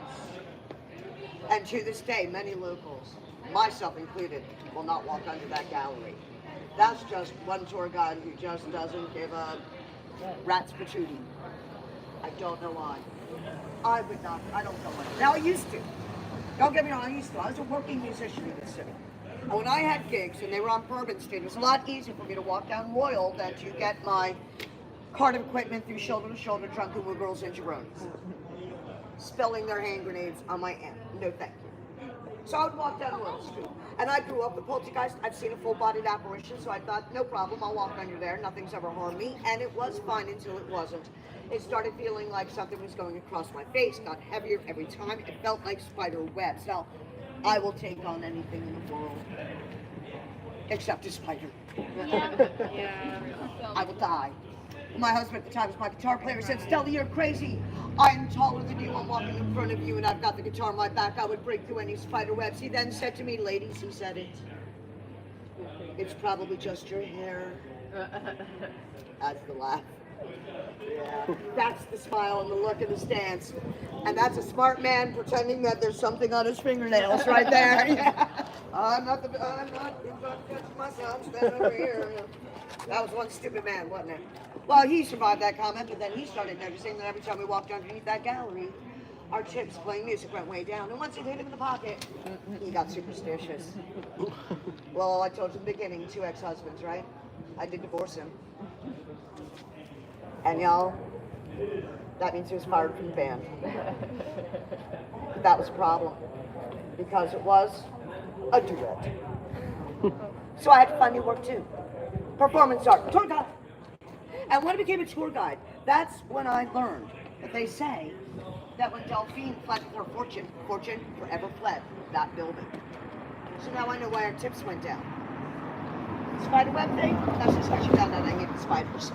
And she's nasty. But yeah, that's why our tips went down. And it has held true for everything else that's been there. Just like Muriel's, it has been many things over the years. But unlike Muriel's, where everything was pretty much successful, here, everything lost money. It was a girls' boarding school. It was a boarding house for Italian immigrants. Okay, it was a furniture store. Couldn't come up with the word furniture. It was a furniture store. It was a grocery store. At one time, it was a haunted bar, promoted as a haunted bar in the most haunted house in the city, conveniently located in the French Quarter, 1 block from Bourbon Street. It lost money. How did you do that? I mean, you don't even have to sell anything there. Look at all the people that came by tonight just to stand and look at it. Right? Yeah. It lost money. But most notoriously, the actor Nicolas Cage. He bought this house for $3.5 million. He knew it was haunted. He went on David Letterman and said, most people buy beachfront, I buy ghost front. He moved his little family in, and 1 month later, he moved his little family right back out. And they never spent another night. But that's when his business manager ripped him off for all of his money. It's part of the Madoff scandal. And he had to declare bankruptcy. Oh, no. And he has to move right back in. No. Nope. He declared bankruptcy. That means he couldn't afford the house anymore. Yeah. And right after he declared bankruptcy, the IRS came out and back taxes. And it's like, dude, can't, man. You know, just declare bankruptcy, man. So they foreclosed on the house in 2009. Now, almost 2 years later, it finally sold at a private auction with one bidder. How's that an auction? It's a wealthy Texas businessman, nobody famous, Michael Whalen. He paid $2.1 million for that property. That's 12,000 square feet. Y'all know the rents and stuff in this area, right? $2.1 million for 12,000 square feet. That is below what Dollar General would have sold it for. Wait, you said 12? 12,000 square feet for $2.1 million. Wait, That's insane. What year is this? Sorry, remind me. 2011. Oh. Wait, whoa, that's crazy. Yeah, that's insane. That's cheap. Yeah. Yeah. Well, here's the thing. Even though even though it is private residence, he doesn't live here. That's right, that's his party pad for when he and his jabronis want to come to the city and hang out and get drunk. He comes in about 4 or 5 times a year. The longest I've ever seen him stay here is under 2 weeks, because he usually comes in for Jazz Fest. I have seen activity in there. I do think we have the caretakers trying to get it ready for him coming in next week for Jazz Fest, okay? He'll stay for both weekends and then he's out. He's never here much longer. Now, here's the thing though. Because he's not here for very long, he has not had a problem with the ghost. And that makes sense, because they say for the first 3 or 4 weeks, it's just a feeling of darkness, heaviness, and futility. But if you're here partying with your jabronis and getting drunk, and you wake up feeling darkness, heaviness, and foreboding, what are you gonna blame? Alcohol. Yeah, your hangover. They say it's at the 1 month mark. 1 month. That's what triggers the danger of Delphine herself. Like feeling hands around your throat as you wake up, sitting on your chest. Somebody trying to push you with your long, bright stairwell. Seeing a tall, shadowy figure with long, flowing hair go across the back of an empty room and disappear where there is no longer a door. It's at the 1 month mark that Kooky Nick Cage got his kooky butt out of there, saying it was too kooky for him. Too kooky for Kooky Nick Cage. At 1 kooky month, kooky coincidence, I kooky think not. I like saying kooky. So y'all, here's the problem. Because he's had it since 2011, and he has not stayed here for any long enough stretch of time to manifest or trigger Delphine, guess what? I'm running out of stories. So I need y'all to help me manifest. No, not Delphine. No, I can't stand her. I want y'all to help me manifest that Michael Whalen does indeed retire and moves here full time. That's right. That way at the end of 30 days or maybe 31, I'm gonna have some new stories. How's that sound? Y'all with me on that? Yes. Okay, we're gonna let this group get by, and then we're gonna walk slowly by, being respectful of everybody else. I do want to get away from this place. It does creep me out. I don't like it, and I want to get us to a little bit nicer area. Wait, why do you think it's after a month? You know what? That I don't know. Maybe she's just slow at waking up. Didn't she use the full cycle? Yeah, that could be it. It may be. It could be menstrual. So distracted, everyone.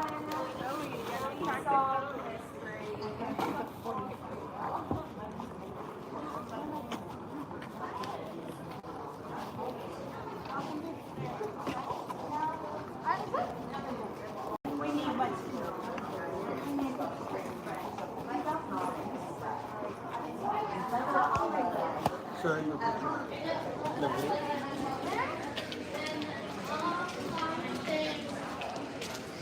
Here, can you put this in the back? Are we done? No, but it's a good amount.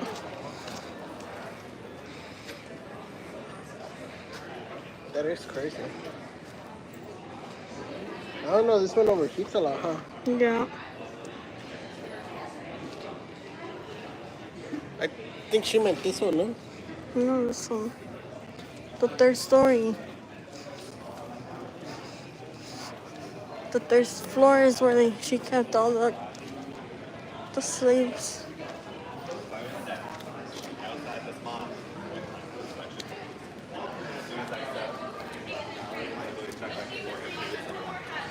We all sit here and just people are weird. People walk out. So y'all have to walk over there.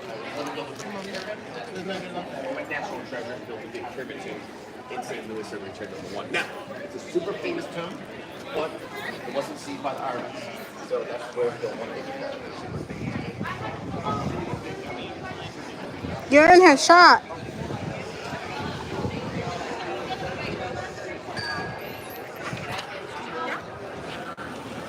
Okay, under.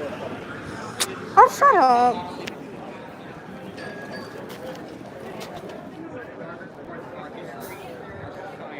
Are we smiling?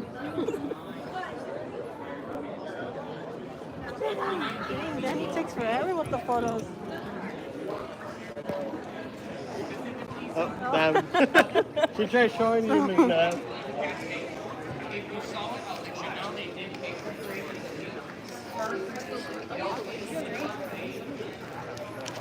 Where are we going?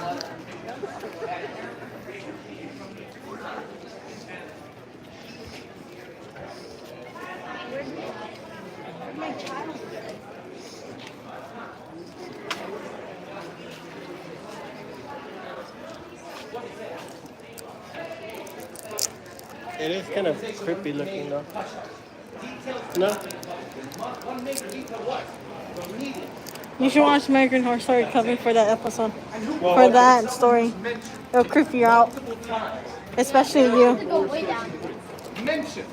Not played by any actor. Muriel.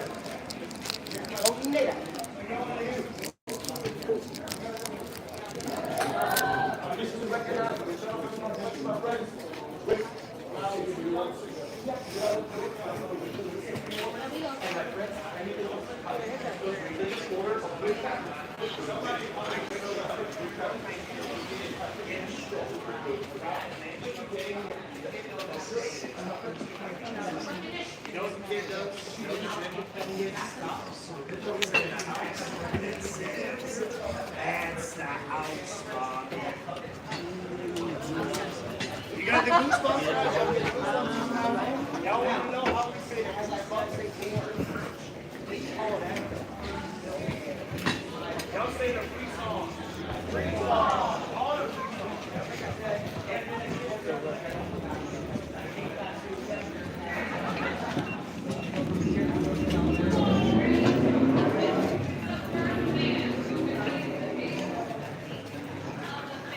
Well, I'll be sleeping really good tonight. I don't know the scary. What's even scary? It's pretty much a history lesson. Which are the history lessons? Which is... You don't want to sleep? I'll put you on Annabelle. You're whack. We can watch in the morning. No.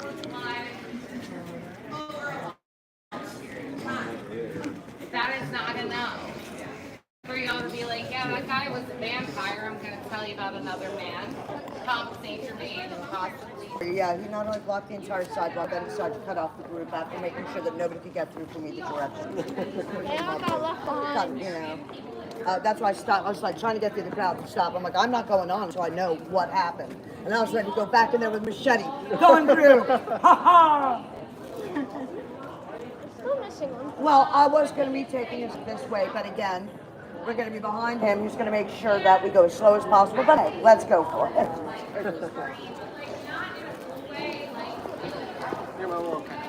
Yeah, it gets crowded here. That's why you don't see that.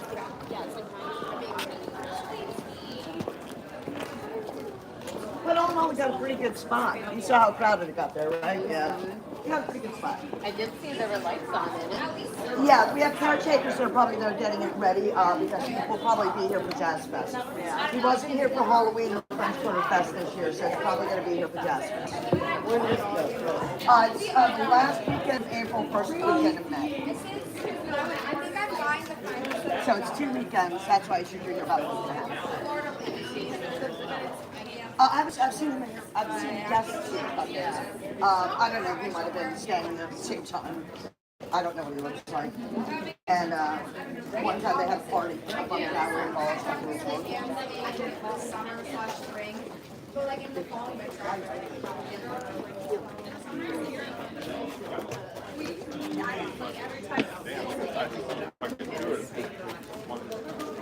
Hold on.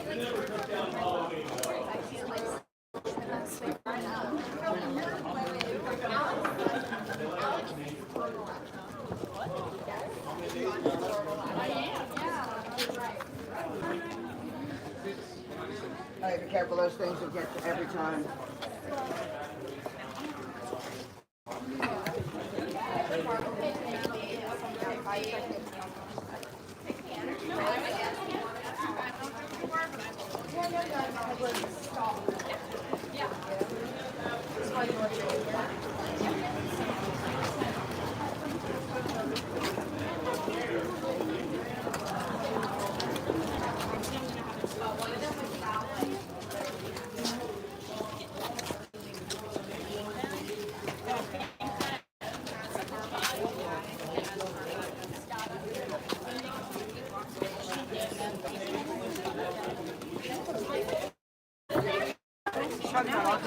Nobody about this group has any idea what he's saying.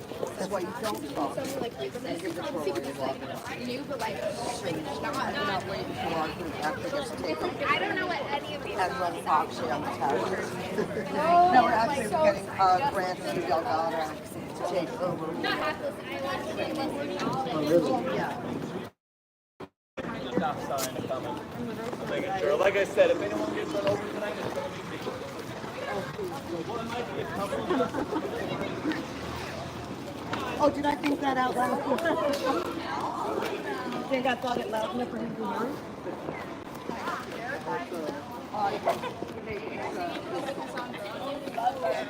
I think it is going on me. It's going. I'm going to end up liking it eventually. It's just one of those songs that I really don't. I'm sorry. It makes you feel like blowing my so annoying to me right now, but I think I'll like it. I do love that. I'm looking. And make sure we have room behind us so another group can get through, unlike what we just experienced with someone else. Making sure you can get through there, baby. I got a good tour guide over there. Oh, y'all, take really good care of your tour guide. He owes the child support. Yeah. Yep. You gotta switch him up once in a while. All right, but y'all, I do despise the LaLaurie Mansion. I do not like stopping there. I do not like hanging out there. I do not like the story there. I'm required to go there, and I have a lot of people ask for it. Sometimes, though, I'll ask about Coven, and I've got nobody on the tour has any idea what I'm talking about.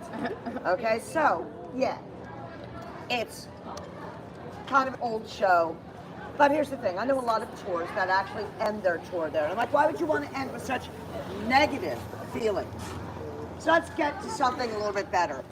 Y'all, look right behind you at this big red building. What does that look like? Can anyone guess? School. That is a school. That is Homer 8 plus the elementary school. It is the only school in the French Quarter. Yeah.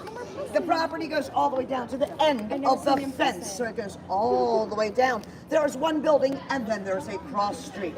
That cross street right there is the most famous street in New Orleans. That street would be Bourbon Street Elementary School. Bourbon Street Elementary School. Bourbon Street Elementary School. That's right. Well, we know that our teachers here do deserve a liquid lunch for putting up with all those angels. Semen demons. Crotch goblins. All right, so, but on that corner right down there, you'll see there is a small building with lights around the eaves of the roof, right there on the corner, catty corner from there. So go down to Bourbon Street, see the little, yeah. Anybody have an idea what building that is? That is Jean Lafitte's blacksmith shop, y'all. That is the beginning of the bars on Bourbon Street. That's right. You go up to Bourbon Street, Jean Lafitte's is the beginning of the bars. You take a left and follow the stench of used alcohol to any venue you'd like. But Jean Lafitte's, many people think, is the oldest bar in the United States. Let me just say this, and wrong answer. The oldest bar in the United States is White Horse Tavern, and that is located in Newport, Rhode Island. However, the White Horse Tavern is no longer in its original location. So Jean Lafitte's blacksmith shop can legitimately claim to be the oldest continuously operating bar in its original location, which is a really long title, a really big loophole. So I just gave it to them. But you may have noticed I'm a stickler for details, so now you have to live with those facts too. And it's named after our very famous pirate and smuggler, Jean Lafitte. Have we all heard of Jean Lafitte? Yes. Show of hands. For anyone who hasn't, have you heard of the Pirates of the Caribbean? Yeah. Yeah. Well, that's kind of who we are here. We do opposed to a Southern U.S. one. We were founded by the so that means we had a lot of dealings through the Caribbean, right? And a lot of ships coming in through the Caribbean from the old world to the new. Ships from France, Italy, Spain, Portugal, England, Greece, Turkey, you name it, they're coming here. And they're heavily laden with ships. These ships with all kinds of goods. We are talking silver tea sets, soaking clothes, kegs of whiskey and brandy, doubloons, you name it. And they are so packed to the gills that we have a bunch of pirates out there and they are trying to sack those ships in order to get the booty. What happened there? Woo! Got a little booty happy. Well, y'all, Jean Lafitte was not just famous for his own pirate exploits, but also for the fact that he had an entire pirate colony known as the Baratarians. And the Baratarians would go out there and they'd sack those ships to get the booty. And Jean Lafitte, a certain portion of the money. They are paying him for his protection and for the privilege of flying his flag. Now, some say that Jean Lafitte is running this like a corporation. I say if you're sending people out for booty and they're bringing you back the money, we have a different term for that. I'm not going to say it. I'll say it later. All right, so not only that, but also Jean Lafitte had a brother, Pierre, and it was said that he did indeed have blacksmithing skills, and that's where Jean Lafitte's blacksmith shop comes in. They said that they owned it, but we don't think it was actually a profitable blacksmith shop because the fireplace in there is the original fireplace. And even though the bricks make it look large, the actual fireplace is very tiny. Maybe you could make a few nails, one horseshoe at a time. That is not how you make money as a blacksmith, and it's darn sure not how you make money as a pirate. So we think it was a front for the illegal pirate activities. Go in there, do your illegal business, and as you leave, make sure you grab a generic horseshoe out of the bag and everyone sees it in your hand as you walk out the door, making it look legitimate. That's what we think. Now, that being said, that means we have a lot of history. And pirates not being really generally good guys, honestly. Well, that also means that we have a lot of hauntings there, do a lot of tragic events. We'll probably come up with 10 different stories, but I'm not going to do that to you. I'll tell you my favorite one. She was known as the Lady in Black. It's a very basic story. She is said to have hung herself from a tree that was located in the courtyard next to the bar. Very rarely seen downstairs, mostly upstairs where they have the office and the liquor room, so basically startling new employees.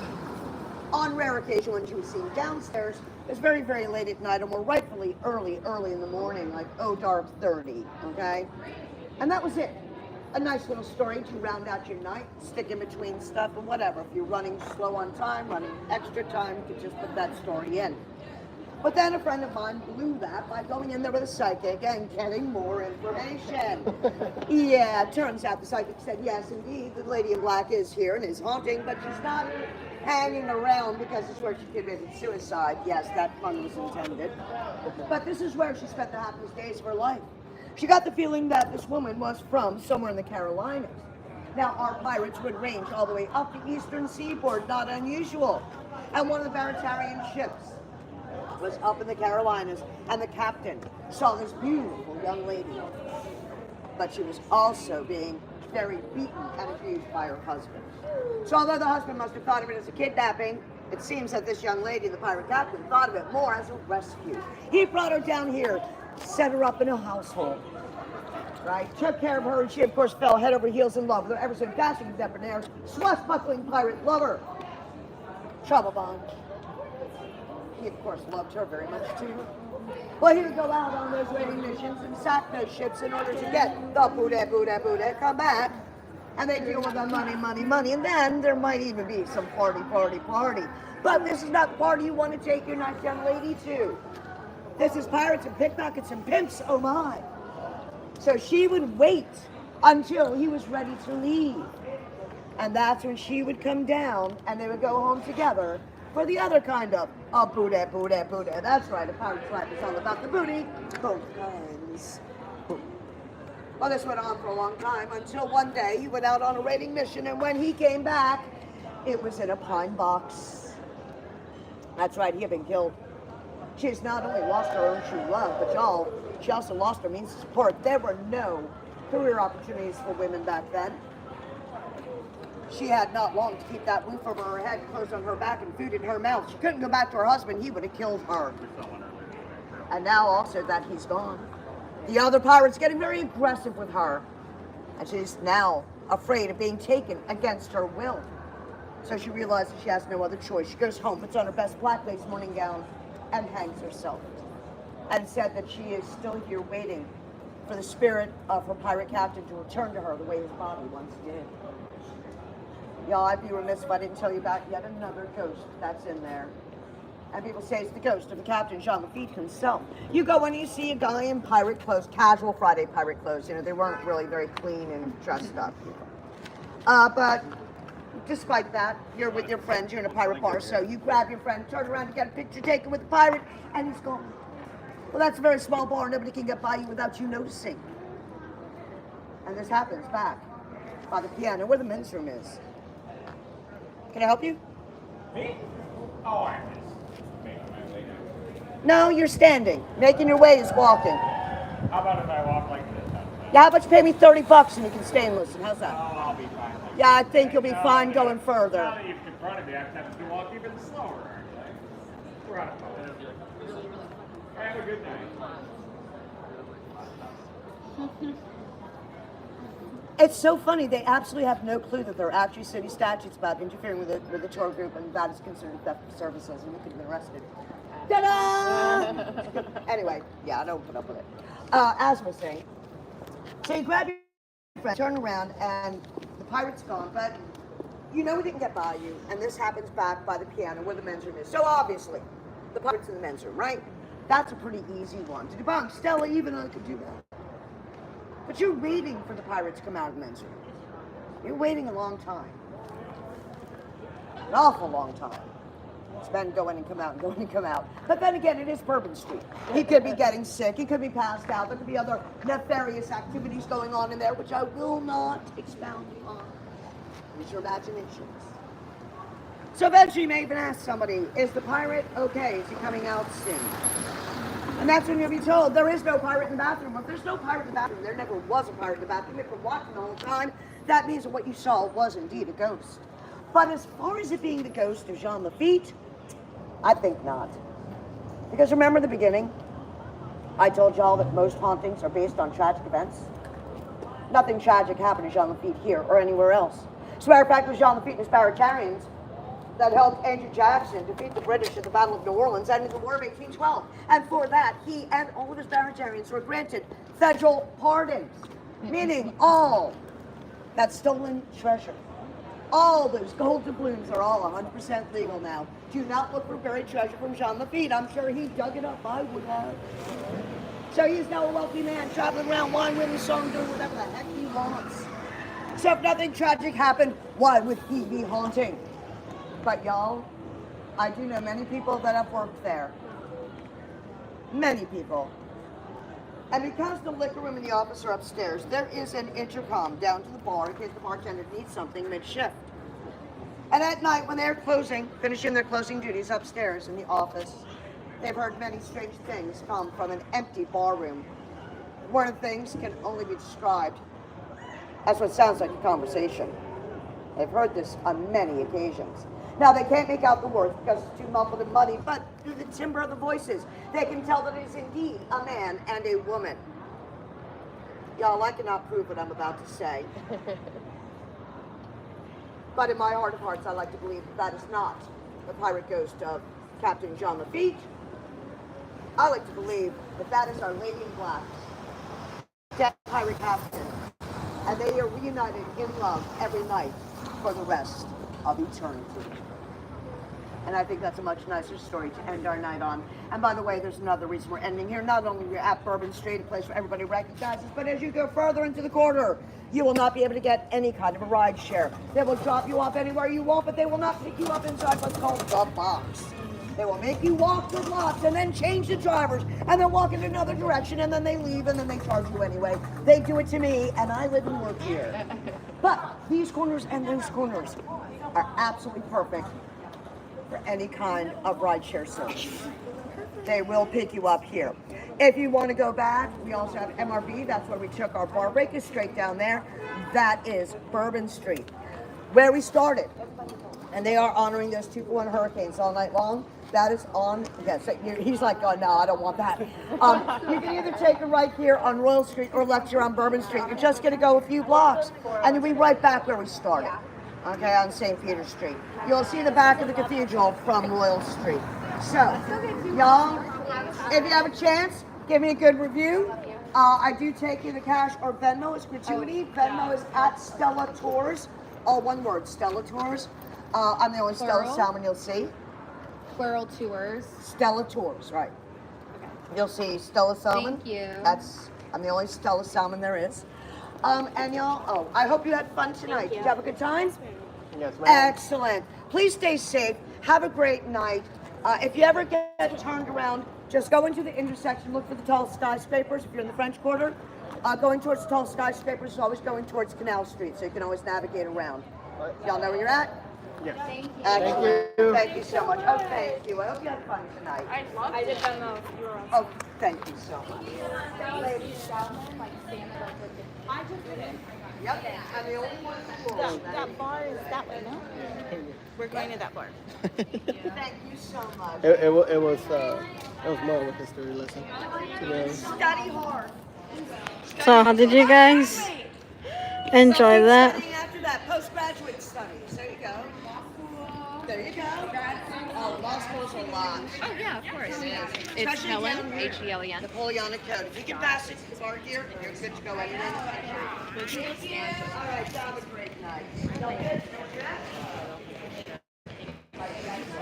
It's over. And now we're going back to a bar.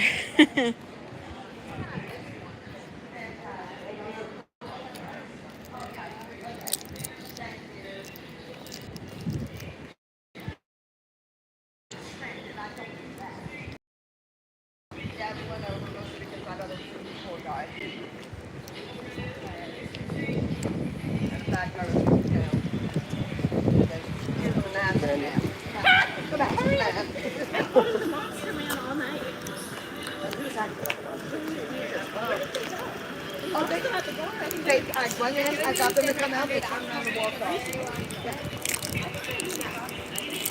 No, don't run the table. What's it? Huh? The bar? Which was the one that's right straight down here, MRB. Thank you.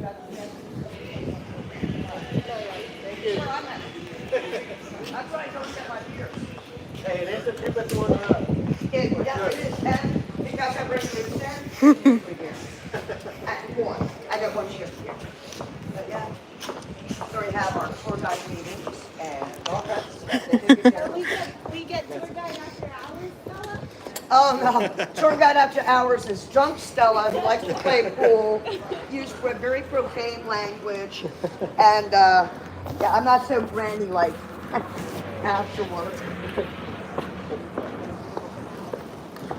And hopefully our masked man is there so I can make that mask part of his face. You need to tell us your beef with that. He loved bomb cleaning goes with me because he convinced me my age was the problem so I was older with him, and then just decided after telling me my intentions to clear the best relationship I've ever been in, I can't wait to see where this goes.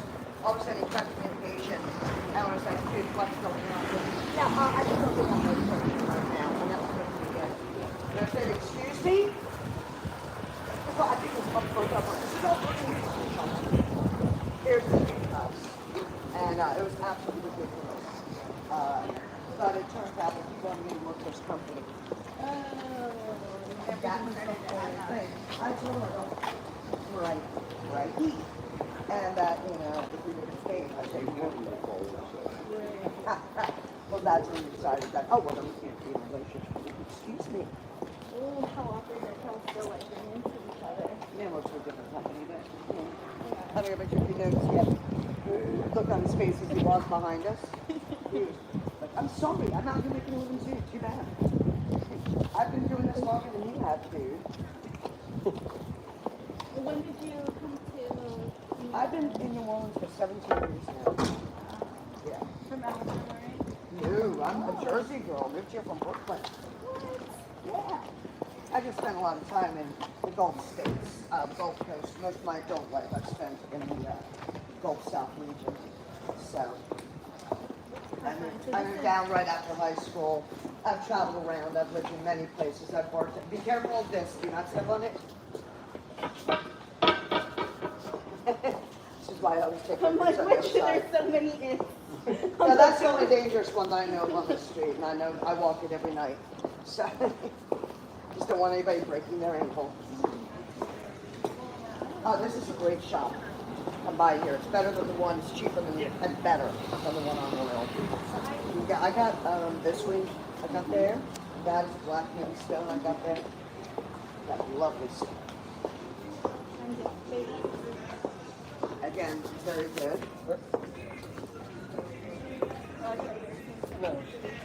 one oldest establishments for psychic readings, that building in the city. All right, I gotta get my stuff up here, and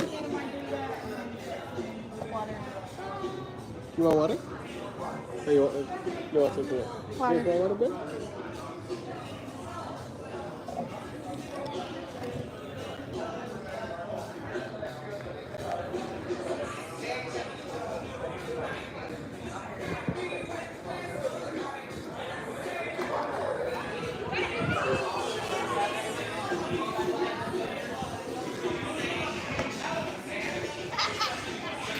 So how is your evening going on so far? You mind holding this for a quick second? Yeah, that way. Talk to the chat if you want. Hi, chat. They seem dead right now, so I don't know what's going on. Jello shot time. Jello shot time. Good chat bubbles. Hi, Osa. Wee.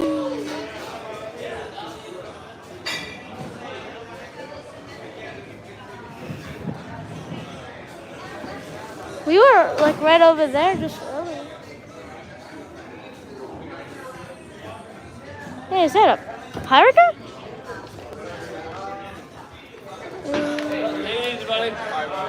Thank you so much.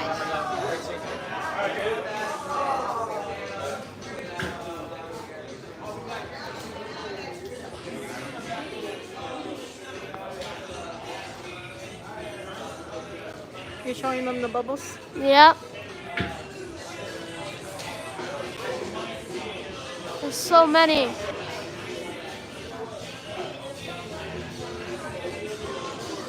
And look, there's a gator. There's a gator on the menu.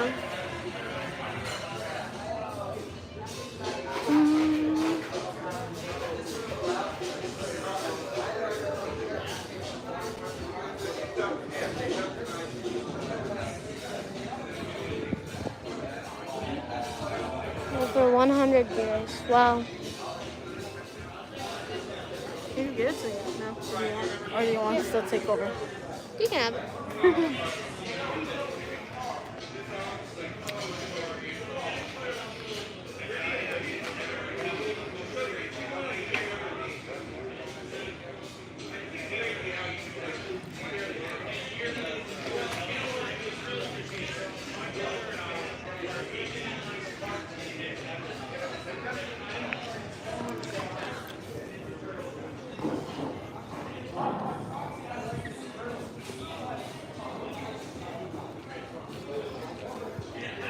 Here, I have some bubbletology.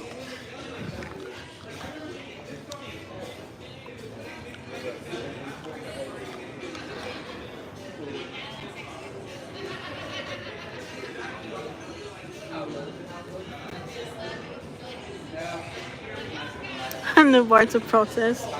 No, this bar has the cheap alcohol, $7 margaritas. So we came back, but it doesn't let anyone under 21 enter. So I have my child and Steph inside while I'm taking care of Steph's child out here.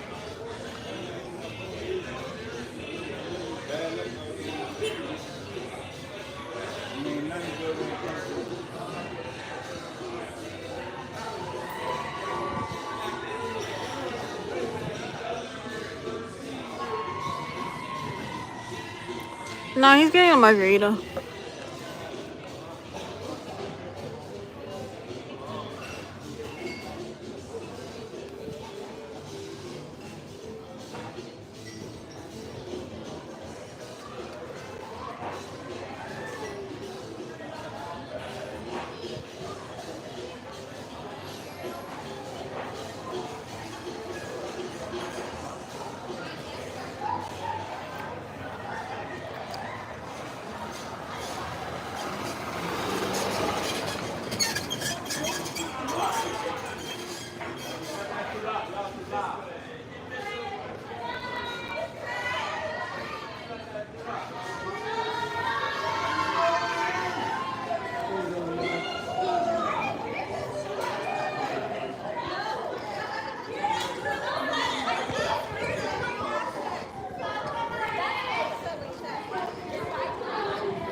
enough food for the house, for the hotel, or are you going food? Do you have enough food? You're in the right neighborhood as well. I don't have anything. We'll go to food. So they still have food. You work there?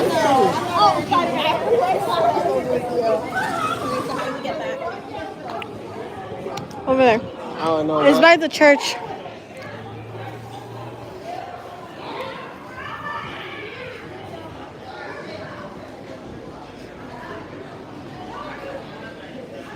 Just remember the place that we all have to walk.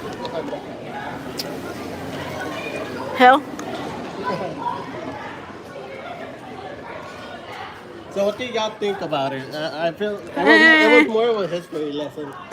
Not worth it. Not worth the 35 per person. It was not. I feel like it was more of a history, murder, history, Louisiana, New Orleans. Nah, if you want. I'm more entertained if we were talking about vampires. I know. Like, Stories. But they were on, from what I heard from the vampire side, that was mostly on the originals because the movies, the show was created here. yeah. Yeah. Duh. That would still would have been more entertaining. It would have been a lot more. And I will say, I do not like her. Oh, you know, they were servants. I'm like, we want to be historically accurate. Yep. Miss Ma'am is And her attitude, the whole was crazy. I like that. Christina, send, if you have Instagram, send me either email or Instagram. Send me a message. I have a flyer that might work out for you guys if you like to see it. Like,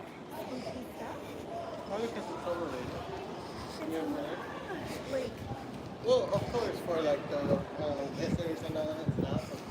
I guess her actually but she even spend a lot of time talking about, you know what I mean? Yeah. You see, now it's creepier walking at night here. Shut up. Okay. But it is creepy. Yeah, something's gonna come out right there and get you. Yeah, and you move to the side. Yeah. You see my imagination or not? It's running over time. Uh-huh. Literally. That door's gonna open and get you. The way it looks, probably. I'm probably driving inside. That looks like the inside of the originals. It's a show. Has you seen it? Yeah. Oh. Have you? No, you have not. Yeah. No, A you. couple episodes now. Yeah. The Vampire Diaries, I've seen it like 10 times. Shut up. I have not finished it. The originals as well, 10 times. Grey's Anatomy, like 10 times. Grey's Anatomy?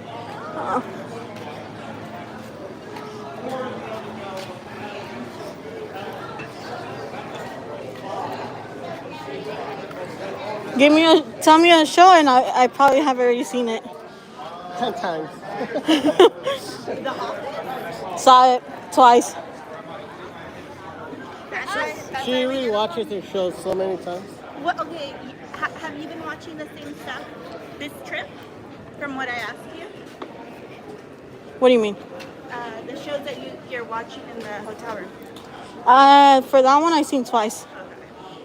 The only thing when I'm not like focused into it, I don't watch shows that I'm barely starting, so I won't miss anything. Right. Yeah. Stranger Things. Saw it twice. And that's pretty much because of me. No. And well, at the beginning, I thought it was boring as heck. The recent season was because of you. One good thing that came out of there. And then... Wait, did you say another show? No. Oh. Oh. How cute.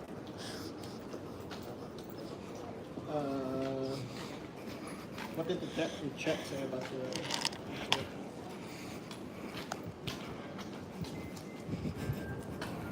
Oh, nothing. We're going back to the hotel, possibly getting food, because I think Danny's hungry. Let's do EVPs at the hotel. Final destination. What's That's not a EVPs? show. It's a movie. Movie? No, I don't watch movies.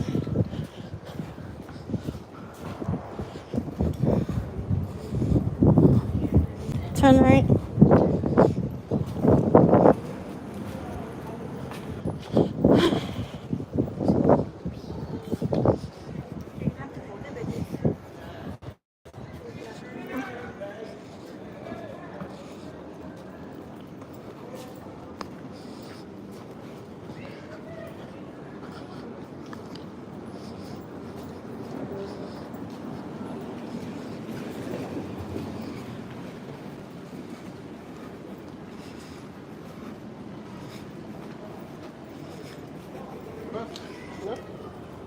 I see what you mean, yeah. Go then. Leah, if you could, would you spend a month in that haunted Yep. mansion thing? Yep.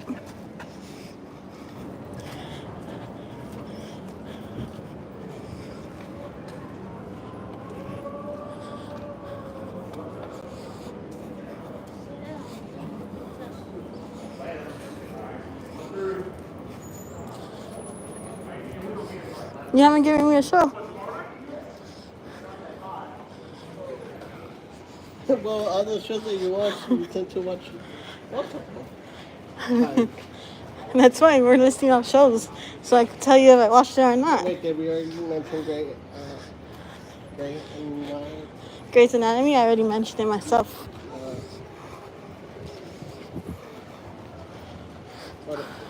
The Office you already mentioned. You're mentioning shows that have already been mentioned, and not by you.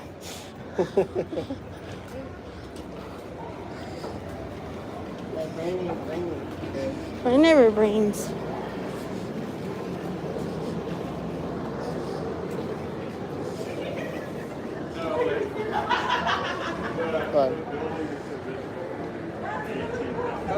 Watch out. I'm not even near it. If they can't do a turn and I'm on the sidewalk, that's on there. I think it's this way.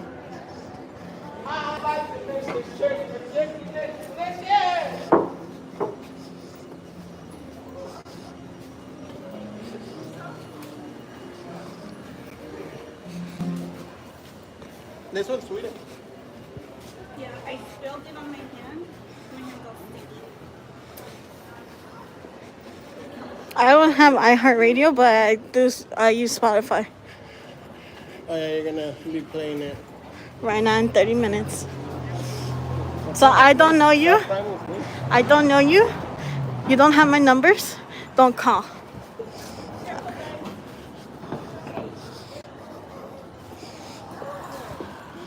You come here.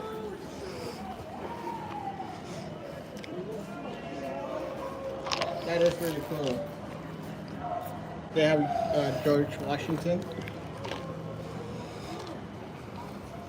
The Confederate. Yeah, we're staying the night.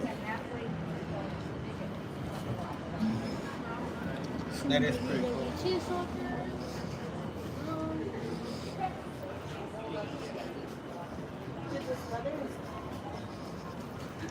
It's like cold. It's like.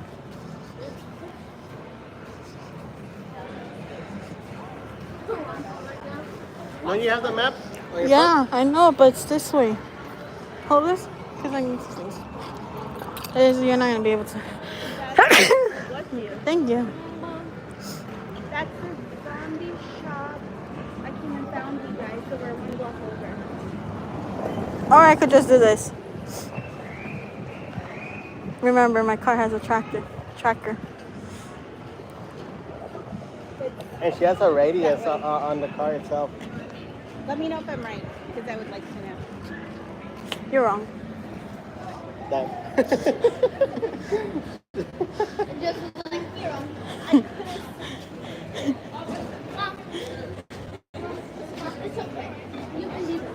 I'm wrong one is sweet. It's not. Doesn't taste like alcohol.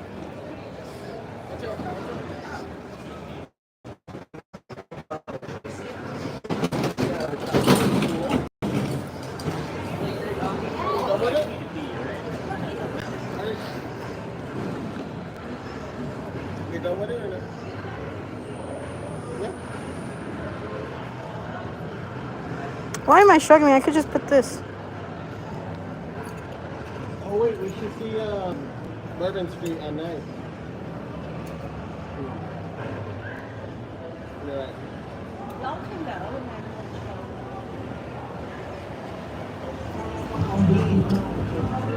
Either way, most of they do quite order anyway.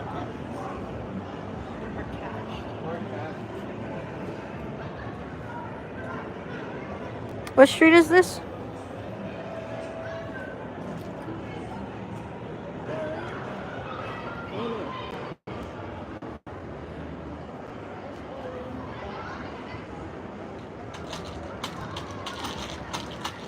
Yeah, you're still wrong. You know what I'm remembering is where we met. Yeah. Vampire bar. Stay in between. You have to keep up and stay in between. I deal with this kid did when we were at the city park. So he's all like, Mom, can I just like run around? And I'm like, yeah, like I'm kind of figuring out where to go and stuff, where the lagoon. He fucking What? he runs off. What? I'm on my, Yes, I'm listening. Oh, go ahead. So he runs off, and I'm on my camera, like, deleting the previous day's stuff. And I look up. Dude, it took me, like, 7 seconds to, like, delete, confirm, delete. I look up, he's nowhere to be found. Nope. And, like, I don't know if you remember the road. It's like an open space. So I can see in all directions, and there's no fucking goose. And I'm like, it's fine. It's okay.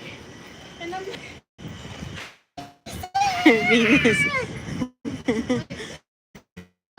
I don't know. And I was just like, oh my God. He's like, he's not within sound distance. He's far. So then I go to track my devices or whatever, and I see him, and he's moving. And I'm like, oh my God, he's in a car. Before I was running, there was like a lady who had been there. Like I know she had been there when we arrived. And I'm all like, ma'am, did anyone pick up this kid? And so she helped me like figure out like the my location and stuff. I'm like, okay, I think I can follow him. And I go again. And then there's these group of teens. But they're like, how old is this child? And I'm like, 11. And they were just like, get out of here. You don't need our help. He had like ran almost half a mile. So he goes away from you. He ran half a mile from where I was. And I can see him zigzagging. And yeah, once too many cars in my way. Once I hit the notify button, I found him. And I'm like, what the fuck is your problem? You said I could run. He ran away from you. It's crazy being here at night compared to during the day. Especially right next to the top of the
Tickets? No tickets. Roach, big ass roach. Oh hell no, go in. You're recording it. No, I'm not recording a roach. Record a roach. Going to Steph.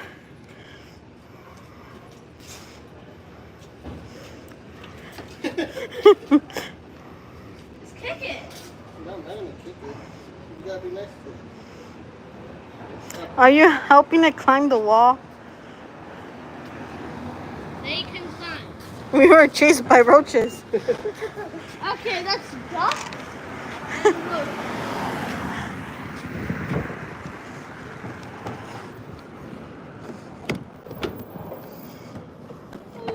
Okay, don't even ask if I wanted to drive.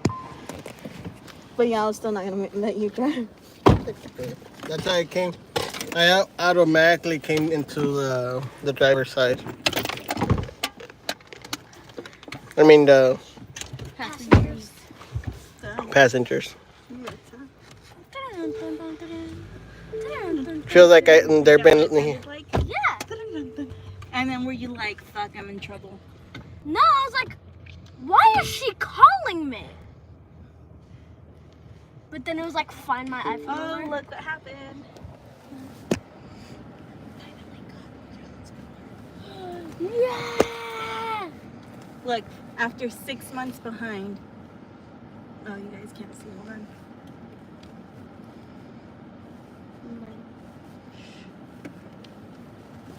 Danny should drive. Osa. Also, you're fired. Look, there's another one. 6 months behind. And he's catching up right now.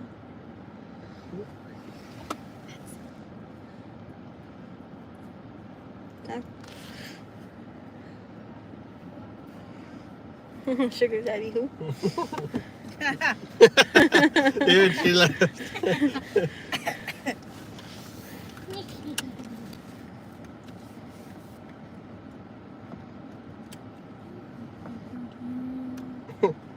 That is pretty funny.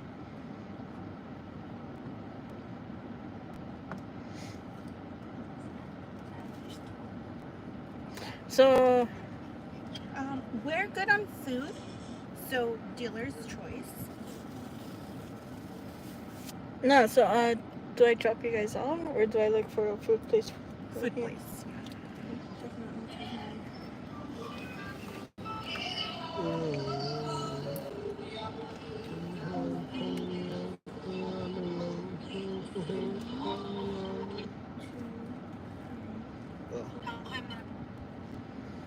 DOA. I will have to change the plug. Wait, someone said a food place. Either Gumbo No, Show. he's not. It's not live. Aw. It's closed. And her quality is pretty.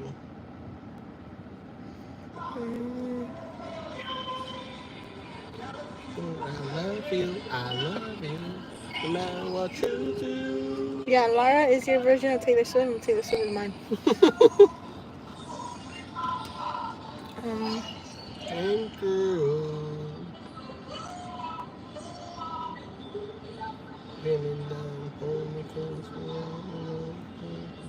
That's close too.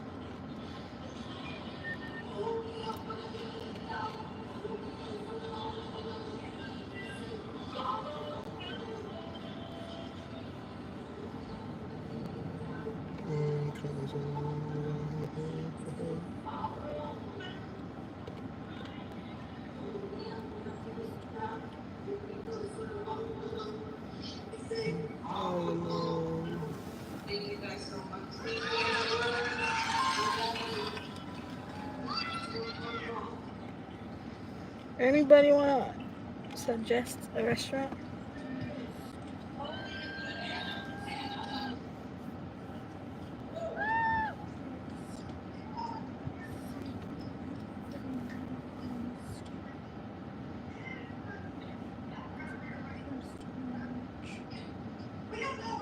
She ended with the greatest song out there. I love you.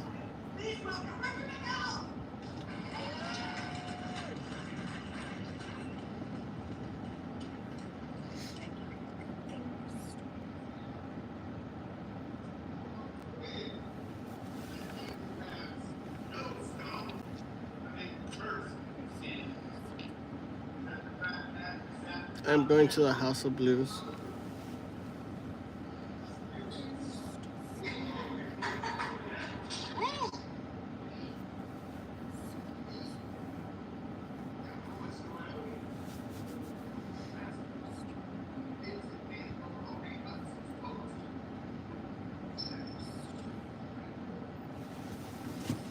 Or I could order it.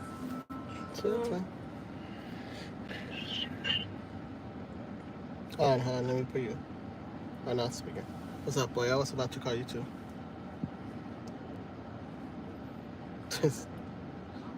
Huh? It's dumb. What happened, boy? You getting a girl pregnant? That's funny. even Ariana laughed. Huh? It's Dumbo. What happened? Hold on, I'm gonna put you on Messenger though. Hold on, because I want to show you something cool that I got. A head. He got head. I got a head. No, you were supposed to say you got head, not a head.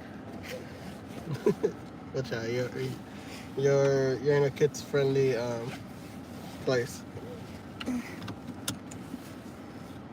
You're lucky I have you on regular call. Dang.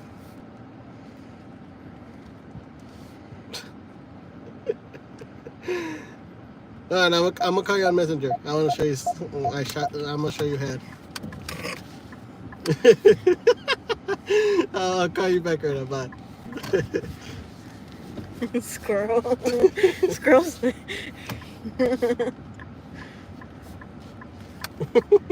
I was like, I want to see that. Yeah.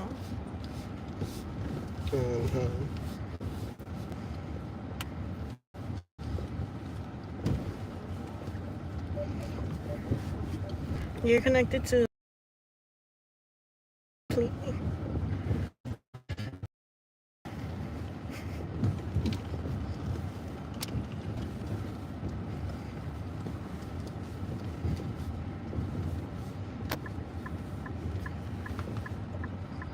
But in general, did you like the tour?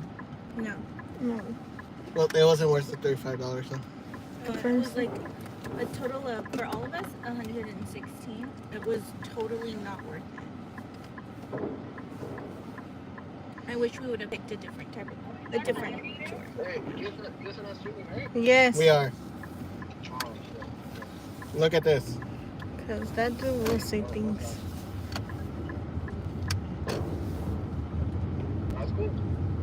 It's a real alligator head. No.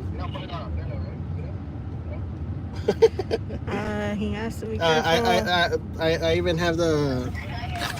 Put the froster.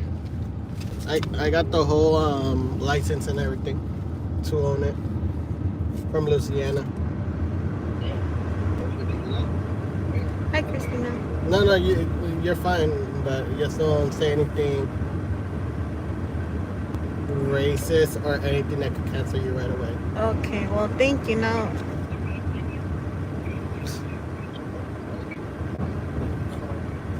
I think of you, please.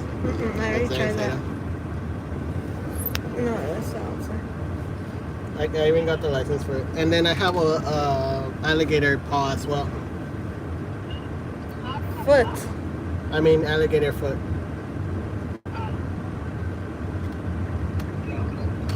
So someone sent me money for the head.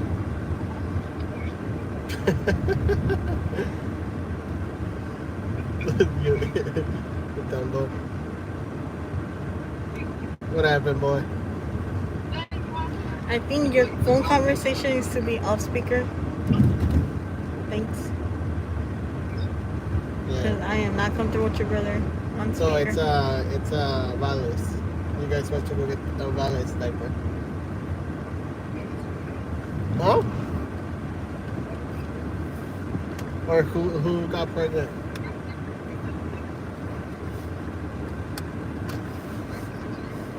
Huh?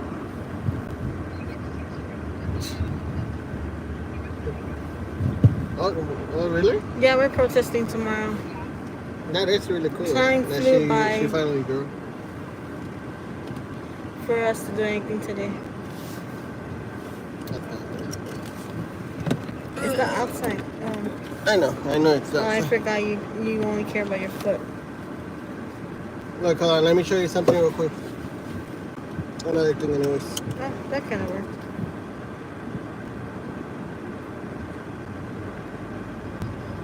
It's the alligator foot. It's a keychain. I just want to bite it. Wow, now I know where you guys get your foot fetishes. We're in the city out there. What happened? We're still in New Orleans. We're gonna leave tomorrow. I'm not sure. Probably. Depends. We might stop in Texas. We might not. Yeah, we'll be going to. We're gonna be doing it tomorrow. Time flew by today. Just pretty much taking a break over there overnight. Danny has a new OF page after this road trip. Honestly. Yeah.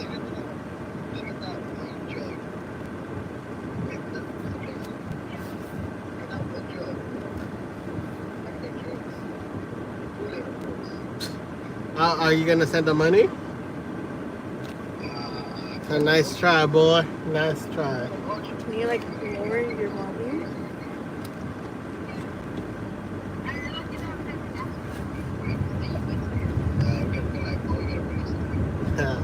Y'all funny. Yeah, I gotta pay for the legs. Honestly. I tried alligator though. His language. It's like chicken and tilapia fish together. Like Ariana said, well, Leah, I said, it's between like chicken and tilapia. The fish, the one that mom's mom makes. Sorry guys, you guys are in the blurry. Doesn't want to take off. It's not good though.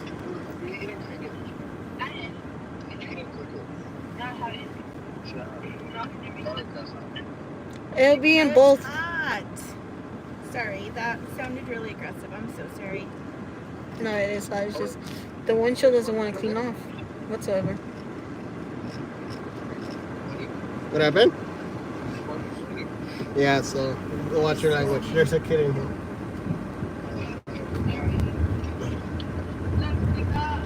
I hope, Lord, because they couldn't hear you. Okay. I don't want to scream. Yeah, the protesting will be tomorrow for both locations. Christina. New Orleans has two of them. And that's pretty much why we stopped, in a way. That is the reason why we stopped. That is the reason why we stopped and stayed 2 nights here in New Orleans. Nope. No, not yet. But probably after we go home, we'll probably take a break on driving to the other side of the U.S. Yeah, right. You're right. If they invite us somewhere, we might go.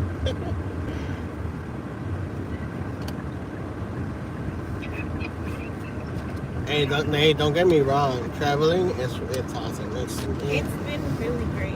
It's been really, really great. Danny only repeats what people say to him, honestly, at this point. Yeah, shush me.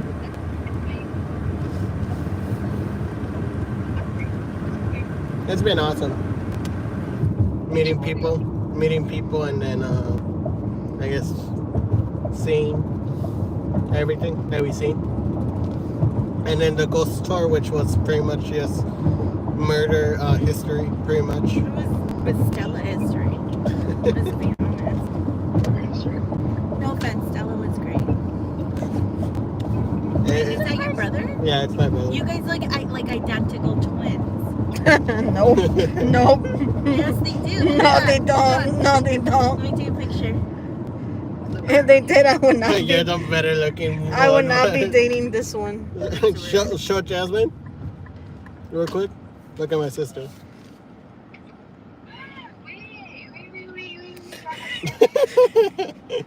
Wait, sure. Hurry up, Jasmine. She has to put her face on. What? Show your face completely. Why can't? Hold on, I don't know. Well, get his phone. You know your sister likes to wear her makeup before anyone new sees her. Dang, your sister's beautiful. Did you hear that, Jason? Huh? Did you hear that? No, it was good enough. Oh, I said you're beautiful. Oh, thank you. Look at this. You're telling me this does not look exactly like you? No. Leah's in denial. Have you seen my dad? He looks more to his dad than his brother. Your dad's genes are strong. Tell me about it. Dude, for that, Leah, for your hatred. Can you hear us now? Yeah, now I could. Okay. Where? On our way. Barely. Where did you guys go? We went to go buy his diapers, and then we went to go buy. Well, first we went to the Tropicana. Oh. To buy fun. I don't like that place. Like bananas. You Like don't apples. So I like got. I don't like Tropicana. I asked Ariana if she liked the Tropicana, and she said no. I prefer Portos. So you say they sponsor the party? Yeah, but either way, a lot of people don't like it. I do. Yeah, we had like. Really good. Like every other time you guys should do. Well, I'm not in this live because Danny's interrupting the whole thing. So, everyone, thanks for hanging out. Why are you ending it? There's no point in ending it. Because they're not typing anything because they're hearing your cheese man. Yeah, what about it? No, we're not saying anything bad. We're not saying anything bad. Yeah, but they're not talking. Do you see my point here?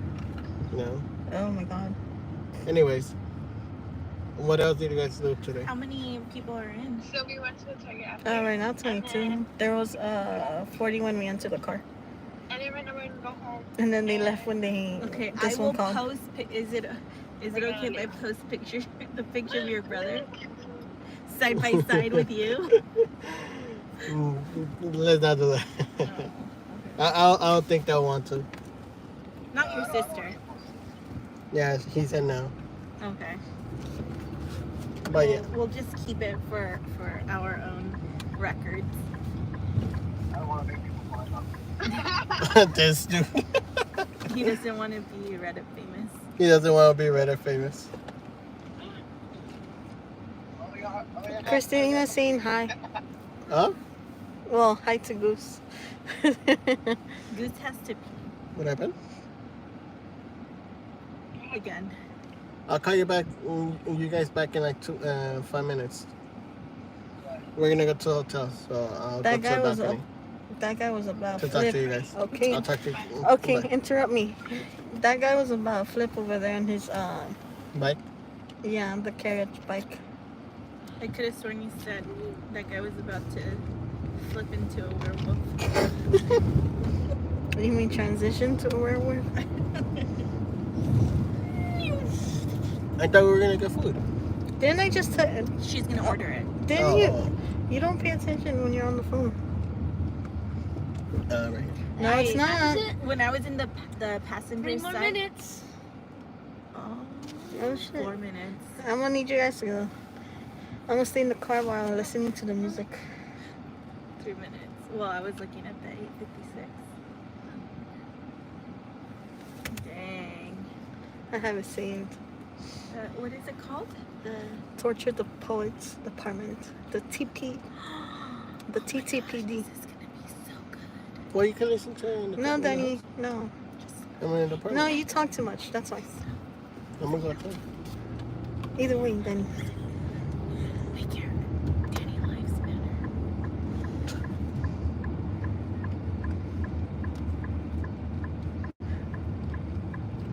I like to listen it. Wee! All quietly.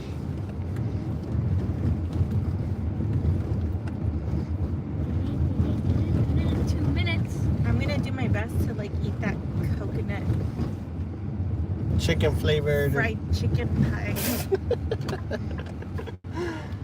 You know how like They're blocking it. Leah, how you said the I forgot what restaurant or what we were eating, but you're like, oh, they didn't clean the skillet because it still had the same like flavor as what we were- Florida. Yeah. With the right out there and hanging out with Aaron. That Saturday night. Oh, when y'all were invited to the pool party? Yeah.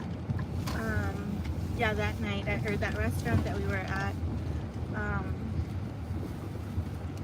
they didn't. Well, you said like it tastes like they didn't clean their stove. That's what the coconut pie tastes like. 48 seconds. Alrighty, guys. See you later. Thanks for joining. Danny, do the closing because Y'all better have a great day. I love you guys. You know why? Because I said what I said. Anyways, good night, guys. I love you guys. see you guys later. Well, tomorrow. Or later. Thanks Depends for how I hanging feel. out. We appreciate you guys. Bye. Sorry.